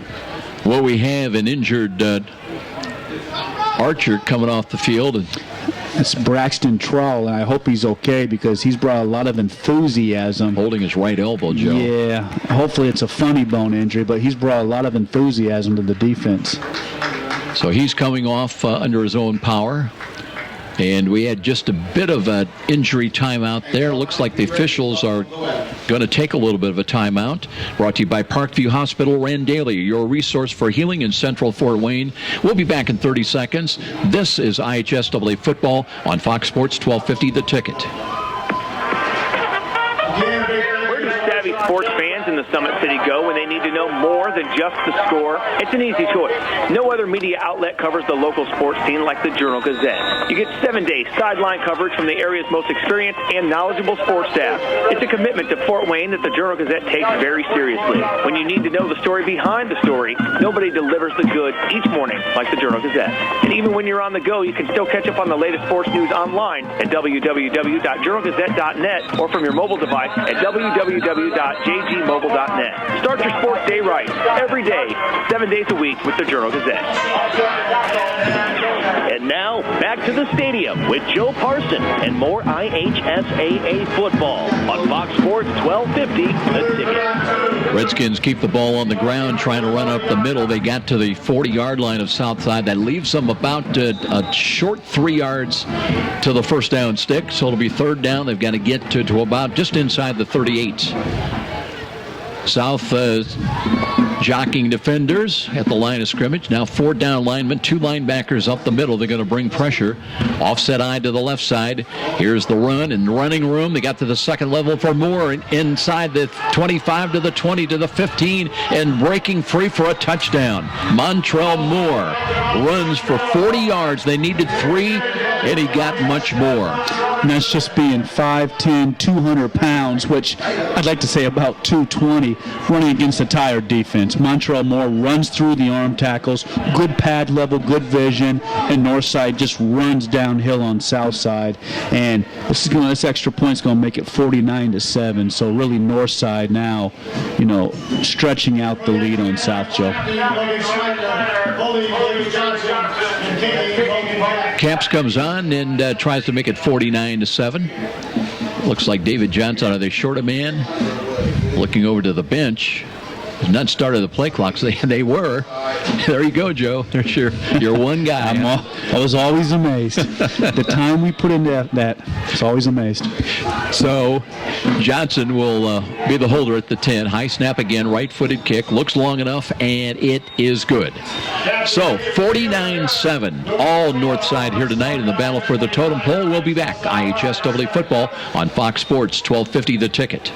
Did you know the IRS tax code now consists of nearly 80,000 pages of rules and regulations? It's enough to make you cry. But now there's real affordable help right here in Fort Wayne. Walburn Financial Management, a firm that cuts right through the legalese, working hard for you, providing external solutions to bookkeeping and tax problems. Walburn Financial Management, taking flawless care of all your personal reporting, P&L, or even individual tax requirements. Give them a call, 260-459-2240. You'll sleep better at night being assured everything's taken care of. Walburn Financial Management. And And now, back to the stadium with Joe Parson and more IHSAA football on Fox Sports 1250, The Ticket. Well, a lot of opportunities to catch our Friday Night Lights feature. You can catch a TV replay of our archive game broadcast tomorrow morning on Cable Access Channel 2 at 10:30. And if you've got Comcast, that's on Channel 57 or Channel 27 on Frontier. Impressive performance with Northside. Northside came in 1-6. They don't appear to be a 1-6 football team, Joe.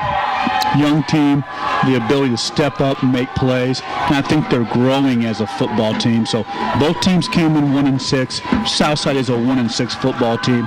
Northside is not. Joe, a year ago, Bishop Luers was not an 0-9 team. They went on to prove it somewhat in the tournament, and certainly have just picked up where they left off this current season. And you can make the same claim about Northside. Certainly now 1-6.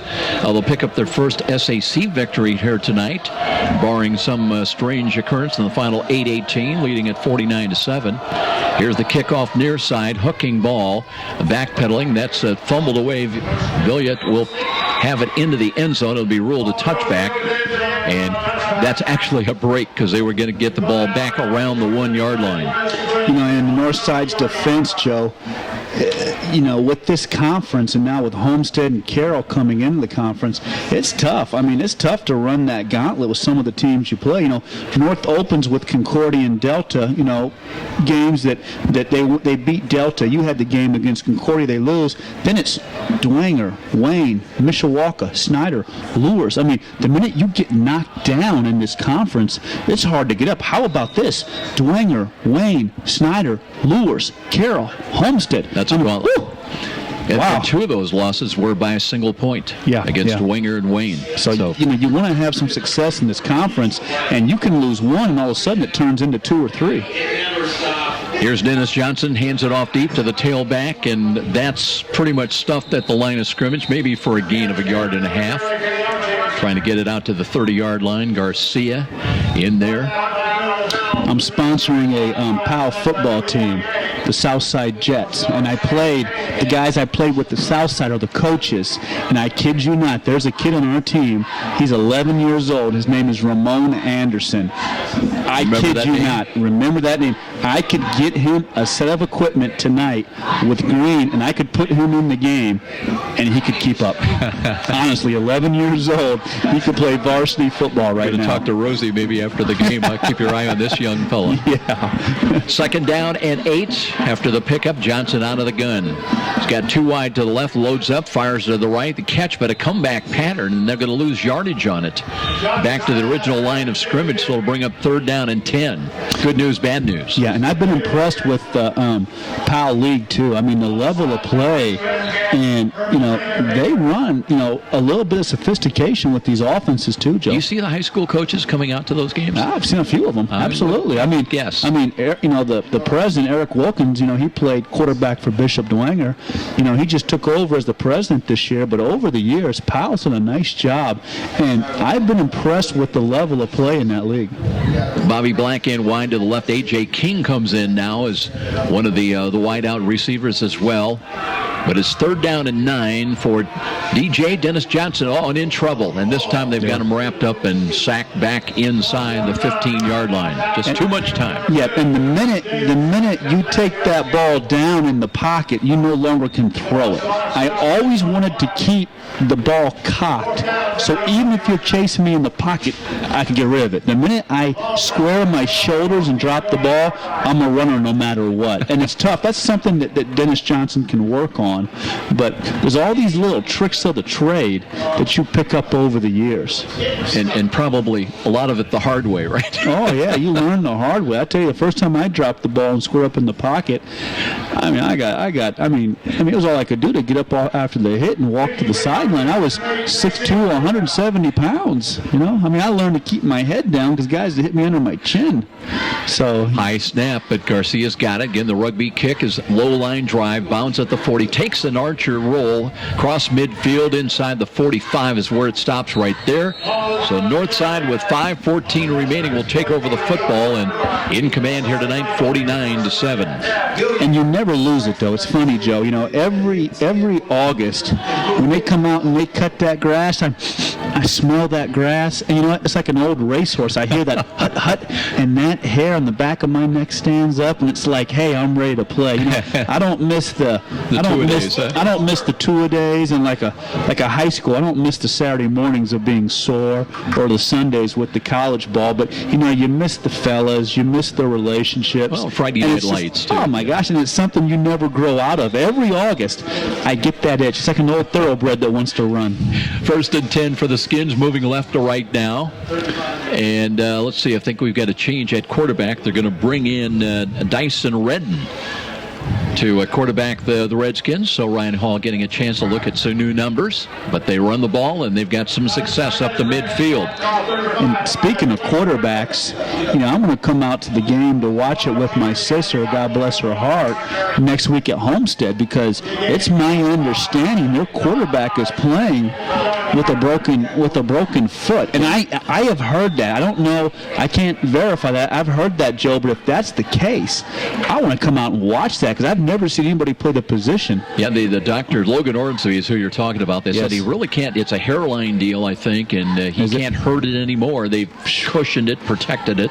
But can you imagine being in the pocket? It's got to hurt on a cool night. Oh, in the pocket trying to move around with a leg that injured. Hakeem Woodruff in there, and let's see if he's running the ball. He is, and he's got a first down, running hard. A chance for the young sophomore as he rings it inside the Archer 45 to the 44. And once again, we're seeing young guys with a chance to get out there. You know, they're kind of on the scout teams. They take the brunt of a lot of hits during the week, and a chance now. It's their turn.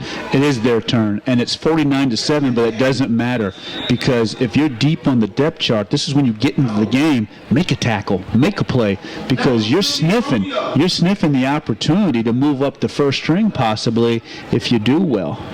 Marcus Brown in, a senior wideout, wide to the left side, who would not expect necessarily a pass. They do spread the field too wide either side, and Redden out of the gun.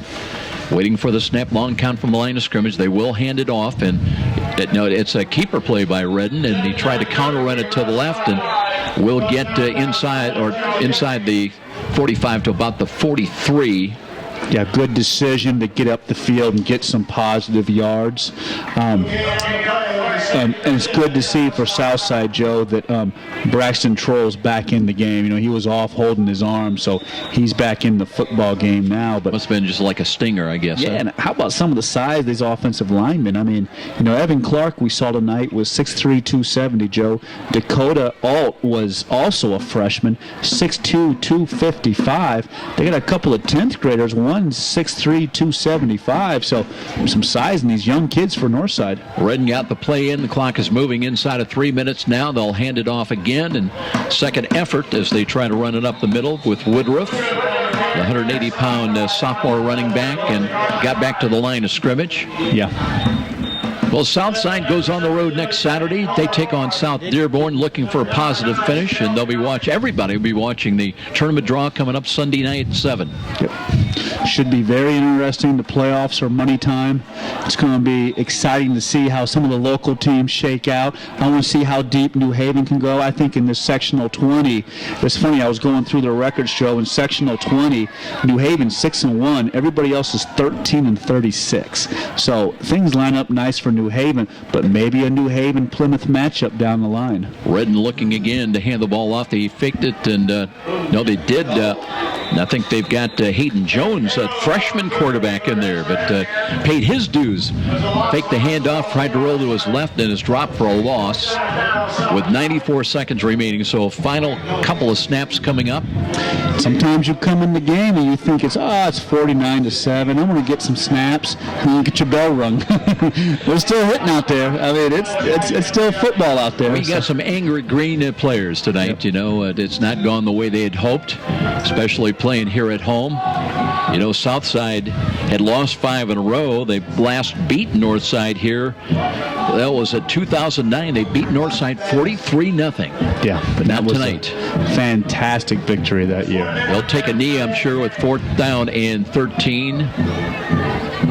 A long count, play clock at 3. They do take the knee with 51 seconds, so Southside will have a couple of snaps and maybe try to salvage points on the board here before getting ready to go on the road in a Saturday afternoon game a week from tomorrow. Northside's got Northrop coming on, and that's going to be interesting, you know, because Northrop has been up and down this year, and Northside now got a little positive momentum to get their first SAC win here tonight and trying to head into the tournament with more momentum with a win if they can get it next week. Yeah, and I think they will beat Northrop next week, Joe. I mean, it's interesting because they're going to match up well in the playoffs against Huntington North or even Wayne. They only lost by 1 to Wayne, so obviously you'd like to stay away from Snyder in the first round game, but, you know, Northside will always pick a fight with Snyder. That's always the way it's been, so it's interesting to see how this team comes together. We were kidding some of the Snyder Panthers. Well, here's Johnson on quarterback draw, hands it off. That's a run right side by Joyner. Joyner picks his way close to a first down. I like him, Joe. Run. Yeah, I like him. He always runs hard. He's had a tough time this year with holes to run through, but he always drops his pads and runs hard. We were, continuing, Joe, we were kidding Snyder. You get away from Penn now because they're 6A, yeah, but you pick up Cathedral. Good news, bad news. Yeah, good news, bad news. So it's going to be interesting to see some of those big boys, some of that big boy ball. Ball's at the 42 now. Clock is running towards the final half minute. Joyner stays in as the running back. They've also got a fullback offset to the left side. Johnson under center. Trying to get something going here in the late going. Wants to throw. Steps up in the pocket. Throws to the left. Got a man. That's Bobby Black. Black's got it inside the 20 and down to about the 16-yard line. 14 seconds remaining. Time for 1, maybe 2 plays. And still South would like to manage a score if they can. Nice pass. He takes the deep drop, sets his back foot, and guess what? The ball's out on time. Looked good that time. It looked good. I mean, Dennis Johnson has the skills to play the position. He just really needs to be coached up. Needs that. And Fernie Page now comes into the ball game. Damon Gentry wide right. Down to 3, down to 2. Will they get the play off? And the late snap, and that'll do it. They did not get the play off. The play continues. And scramble. The ball is free. Yeah. And scramble along the sidelines. But the game is over. I don't think that play ever did count.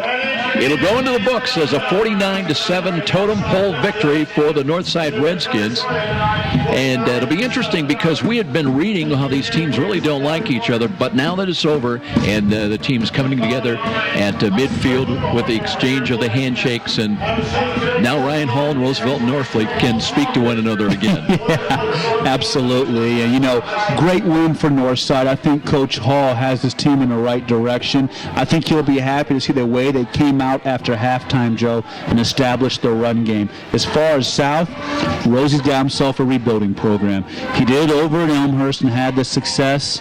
It's tough for us Archers to accept it, but we're in a complete rebuilding mode. But you know what? I see some good pieces out there and some good athletes, and we can get this thing put together. But it's going to take a little bit of time, and I think Rosie is the guy for the job. Well, with the win, Northside now goes to 2-6. They are 1-5 in the SAC. The Archers fall to 1-7, and they will go on the road, as we mentioned, to finish the regular season at South Dearborn against the Knights a week from tomorrow. We're coming back with our Walburn Financial Management postgame show, and we'll have our play of the game coming up. 49-7 the final. Redskins with the win over the Archers. This is IHSAA football on Fox Sports 1250, The Ticket. Experience Fort Wayne's French Quarter this weekend at the Bourbon Street Hideaway. Step down into New Orleans, the city of jazz, of seasoned Cajun cuisine, of a relaxed way of life. Discover an authentic Louisiana experience. The rich atmosphere provides an instant getaway to the charming streets of New Orleans. The menu is one of a kind. Indulge in the crispy smothered catfish, honey almond glazed fried chicken, and mouth-watering Nolans crawfish. Chef Todd Downs has mastered the art of gourmet Louisiana cooking and prepares only the freshest Cajun cuisine. After dinner, save room for Bourbon Street's rich chocolate voodoo bread pudding or their sweet potato pecan tart. Bourbon Street Hideaway is located on the lower level of West Columbia Street, so come step down into Fort Wayne's own French Quarter. Stop in today or call ahead for reservations at 260-422-7500. Bourbon Street Hideaway, your instant escape to authentic New Orleans. Hi, this is Tim Rooney. For over 30 years, I've been helping people just like you meet their investing hopes and dreams. For individuals in a high-income tax bracket, that may mean investing in tax-free municipal bonds. For others, we may just help them pick their best investment options inside their own 401k plan. But for those kids approaching college, we can develop a college 529 plan that provides tax-free growth in addition to a $1,000 tax credit on your Indiana state tax return. It only takes a quick phone call to Stiefel to set up a no-obligation meeting to see what we can do to help meet your dreams. Just call us at 260-459-3989. That's 260-459-3989. And be sure to ask for Tim. Seasons are changing, so it's a perfect time to finally put into action that fence upgrade to your yard. You know, the one you've talked about doing all summer long. Well, Aero Fence can help make that yard project get going in easy, efficient style. Aero Fence is a family-oriented business. They've been a Fort Wayne fixture for over 50 years, so you know that they've got to be good to be around that long. Aero will design and install your quality treated wood fence, and you can rest assured it won't rot, it won't warp, or they can design one in elegant ornamental iron, or give you maintenance-free vinyl or chain link if that's your fence of choice. Residential or commercial, Aero does it all. Give them a call, toll-free at 1-800-879-1398. 800-879-1398. Don't take a chance. Make your fencing choice Aero Fence. 318 Edgewood Avenue on Fort Wayne's near north side. Aero Fence. And now, back to the stadium with Joe Parson and more IHSAA football on Fox Sports 1250, The Ticket. Welcome back, everybody. Final regular season home game for the Archers here at Weicker Stadium, and did not go the way that Coach Roosevelt Norfleet would have liked. They fell behind 21-0 in the first quarter, and would end up with a 49-7 loss. Looking at the line score of the ball game, 21-0 at the end of the first quarter. Each team scored a touchdown in the second quarter. South got on the board on a Travon Williams interception. Pick six, it ended up as he took it in at the 8:54 mark, but it was all Northside in the second half. 14 points in the third quarter, added a late touchdown to make it a 49-7 final. Joe, you look at this ball game, and as you said, Northside, one of those enigma teams that they're better than 1-6. We saw it tonight. Team you really don't want to play in the opening round of the tournament, regardless who draws them. And as far as Southside, a project in the works. You know, we saw a lot of young players come in, and there's some bright moments, some not so bright moments. But again, you got to look down the road. Another year, 2 years. This is going to be a competitive team. I think so too, and I think Dennis Johnson has to raise his level of play for South to get to that point. I think he has the skills to do that, but you have to have a trigger man, you know, to be able to play in that offense. So I think for South, Dennis Johnson has to raise his level of play. For Northside, I think the future's bright. I think, you know, we come in 1-6, the Redskins do, but 3 losses by 12 points. And you have a quarterback who has a feel for the game in Yavis.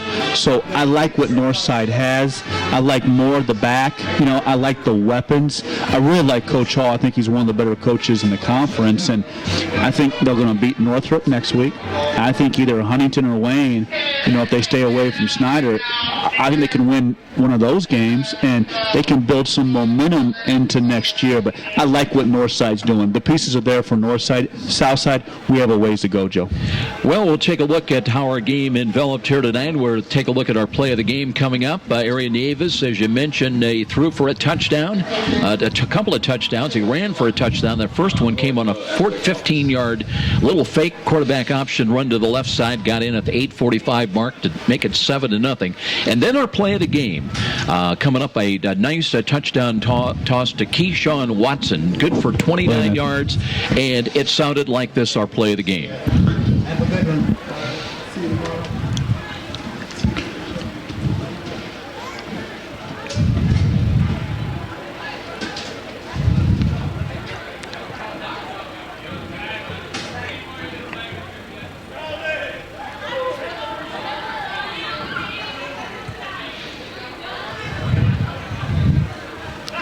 Capps has been a busy man tonight, added extra points after each of the touchdowns. He had 6 in all here tonight. The second one made it 14-0. And then on a double pass, Capps was involved, throwing to Sean Hill down deep at the 1:29 mark at the end of the first quarter, 21-0 Redskins.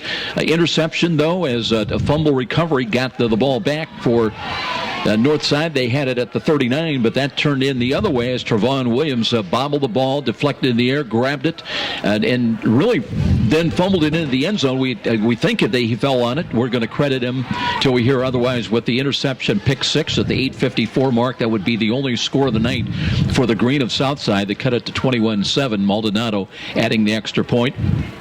But then Nieves found Jordan Kindig down the middle for 23 yards and a touchdown. It was a 28-7 ball game at halftime. Then the run game took over, won by Tyson Whitner, 1-yard run at the 7-minute mark of the third quarter. Then after a fourth down stop, Montrell Moore with a first of 2 second-half touchdowns. First one at the 108 mark of the quarter, followed then by a 40-yarder on 3rd and 3. Needed 3 yards, got 40 and a touchdown at the 8:24 mark to make it 49-7. And that would be the final score of the night. So Northside with 2-6 their record, and winning for the 6th straight time over the Southside Archers.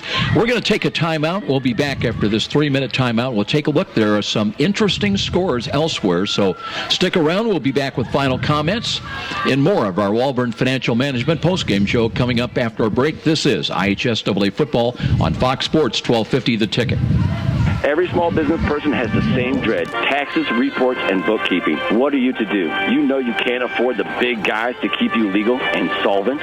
Well, now there's Walburn Financial Management to save the day. Here's their number. You're going to want to remember this one: 260-459-2240. That's 459-2240. Why? Well, Walburn Financial Management specializes in the little guy. With reasonable rates and sensible retainers, Walburn Financial Management, simply perfect for the small business budget. I am your typical mom. Christy Newhouse for the Parkview Heart Institute. You know, I'm entrenched in my kids' lives, and I eat a healthy diet, and I'm actually probably the last person you expect to have a major heart event like this happen. One day last year, Christy awoke to deep pain in her chest and jaw that later spread to her arm. I ended up going to Parkview's ER, and they told me I was having a massive heart attack. Teams from Parkview's ER and Heart Institute worked together to save Christy's life, treating the heart attack, restarting her heart after she suffered a cardiac arrest, inserting 2 stents, and equipping her with a wearable defibrillator that was developed in part from clinical research done right here at Parkview. Fantastic care. To hear more of Christy's story and to learn the symptoms of a heart attack, go to parkview.com. Parkview Heart Institute. Not for profit, all for you. Where do savvy sports fans in the Summit City go when they need to know more than just the score? It's an easy choice. No other media outlet covers the local sports scene like the Journal-Gazette. You get 7-day sideline coverage from the area's most experienced and knowledgeable sports staff. It's a commitment to Fort Wayne that the Journal-Gazette takes very seriously. When you need to know the story behind the story, nobody delivers the good each morning like the Journal-Gazette. And even when you're on the go, you can still catch up on the latest sports news online at www.journalgazette.net or from your mobile device at www.jgmobile.net. Start your sports day right, every day, 7 days a week with the Journal-Gazette. You're a super fan who will tailgate anywhere. The pros? Check. College? Check. Your 8-year-old's Pee-wee game? Big time. And to prepare for this ritual, you head to Meijer for freshly prepared food and licensed team apparel. Proudly display allegiance to your favorite team with our licensed short and long sleeve tees, hoodies, hats, and jerseys. Plus, load up on fresh meats, snacks, and drinks. So don't just tailgate. Tail greater at Meijer. Brought to you by Meijer. Meijer is proud to support IHSAA football. A trip to downtown Fort Wayne is not complete without a stop at Rudy's at 409 West Brackenridge. Next time you're headed to the baseball game, make pregame plans to stop in at Rudy's, where you'll find a wide assortment of adult beverages and aromas. But Rudy's is also a premier downtown location for picking up those mouth-watering DeBrand's chocolates. What better way to catch a game at Parkview Field? Make it a date for a stop at Rudy's, right across from the main Parkview Field entrance. And now, back to the stadium with Joe Parson and more IHSAA football on Fox Sports 1250, The Ticket. 49-7 the final here tonight. Northside wins the battle for the totem pole for this 2014 season. Joe Auburn wanted to take a look at some final scores here, and this one, a couple of them going to get your attention. 40-8 the final. Snyder beats up on Dwenger tonight. Wow. It was Columbus Hartley all over Bishop Lords. It is tough to go. The Fort Wayne teams find it is tough, very tough to go over to Ohio. Now, Dwenger did it last year against Cincinnati LaSalle. That was a shocker last year. Big win. How bad was it tonight with Lures? With the Lures, they got beat 43-13 by the Hawks. And that just tells you how dominant that Columbus Hartley football team is, because Lures is an explosive team over here. Yeah, and the Hawks, I used to cover them some years back, and they're a small school, but very, very, very successful. A couple of other games in, let's see, the one that is really a shocker, remember it was Carroll, they were down a couple of touchdowns. In overtime, they come back and defeat Columbia City 41-35. Carroll, a resilient team, they find a way week in and week out. And Columbia City was only 2-5 coming into that game, so I'm shocked, but you're right. You know, Carroll had that war with New Haven. I think you covered. I think maybe you were out with that game, but it seemed like Carroll has just been through the gauntlet. But hey, 8-0, and they were number 15 in the Sargon ratings, Joe. But they got the job done here tonight in overtime. The other one, Homestead over Norwell, 34-14 in that one. We'll see the Spartans next week in our Fox Football Friday Night Light special. They'll take on the New Haven Bulldogs. I'm looking forward to that one as well. That'll close out the regular season. I can't believe I'm saying those words already. This season has just flown by. But I appreciate very much for you joining with us here tonight. It's my pleasure. Continued success in the business. Thank you. And hopefully you'll come back and join us again real soon. It's my pleasure. And again, thank you for everything you do for high school football and being the voice and everything you do for these kids. You know, it's awesome to come out here on a Friday night and watch the kids compete. But it's also awesome when I take my nightly drive on Friday night and I swing over to McDonald's and grab a Coke and I flip you on and I say, "There's Joe Paul." You know, it's flipping me off. You know? But it's awesome. It's awesome for the kids. It's awesome to be out here. And, you know, a totem pole game, it wasn't much of a game, but still, just the enthusiasm and the excitement. And you see a lot of the old faces and friendly faces at Southside out here. And you know what makes it worthwhile? Of course, it doesn't happen except for guys like you that help us to get the games on the air. But even in a tough year situation, so many people from Southside come up, "Hey, we appreciate you being here with us tonight." Yeah. So they don't take it for granted. And, yeah, it's a struggle, but the kids get some recognition and some coverage, and that's really what it's all about. That's what it's all about. Builds that self-esteem, and it's fun for the kids, and that's what the kids need. You know, we were out here doing a POW football broadcast where we're trying to reach these kids and keep these kids doing positive things. So what better than Friday night to put the pads on and come out and compete at the high school football level. So I'm really bullish on football. I think it teaches you a lot of lessons of life. So, but again, Joe, it's always a pleasure to work with you, and I appreciate you letting me come out and run my mouth with the game. We will see you, I'm sure, down the road. I'm going to hold you to it. 49-7 the final here tonight. It's Northside over Southside. Special thanks to our studio producers hanging in there again late night, Patrick Plummer, and until next Friday night from Homestead. My name's Joe Parsons. So long, everybody. Thanks so very much for listening. If you are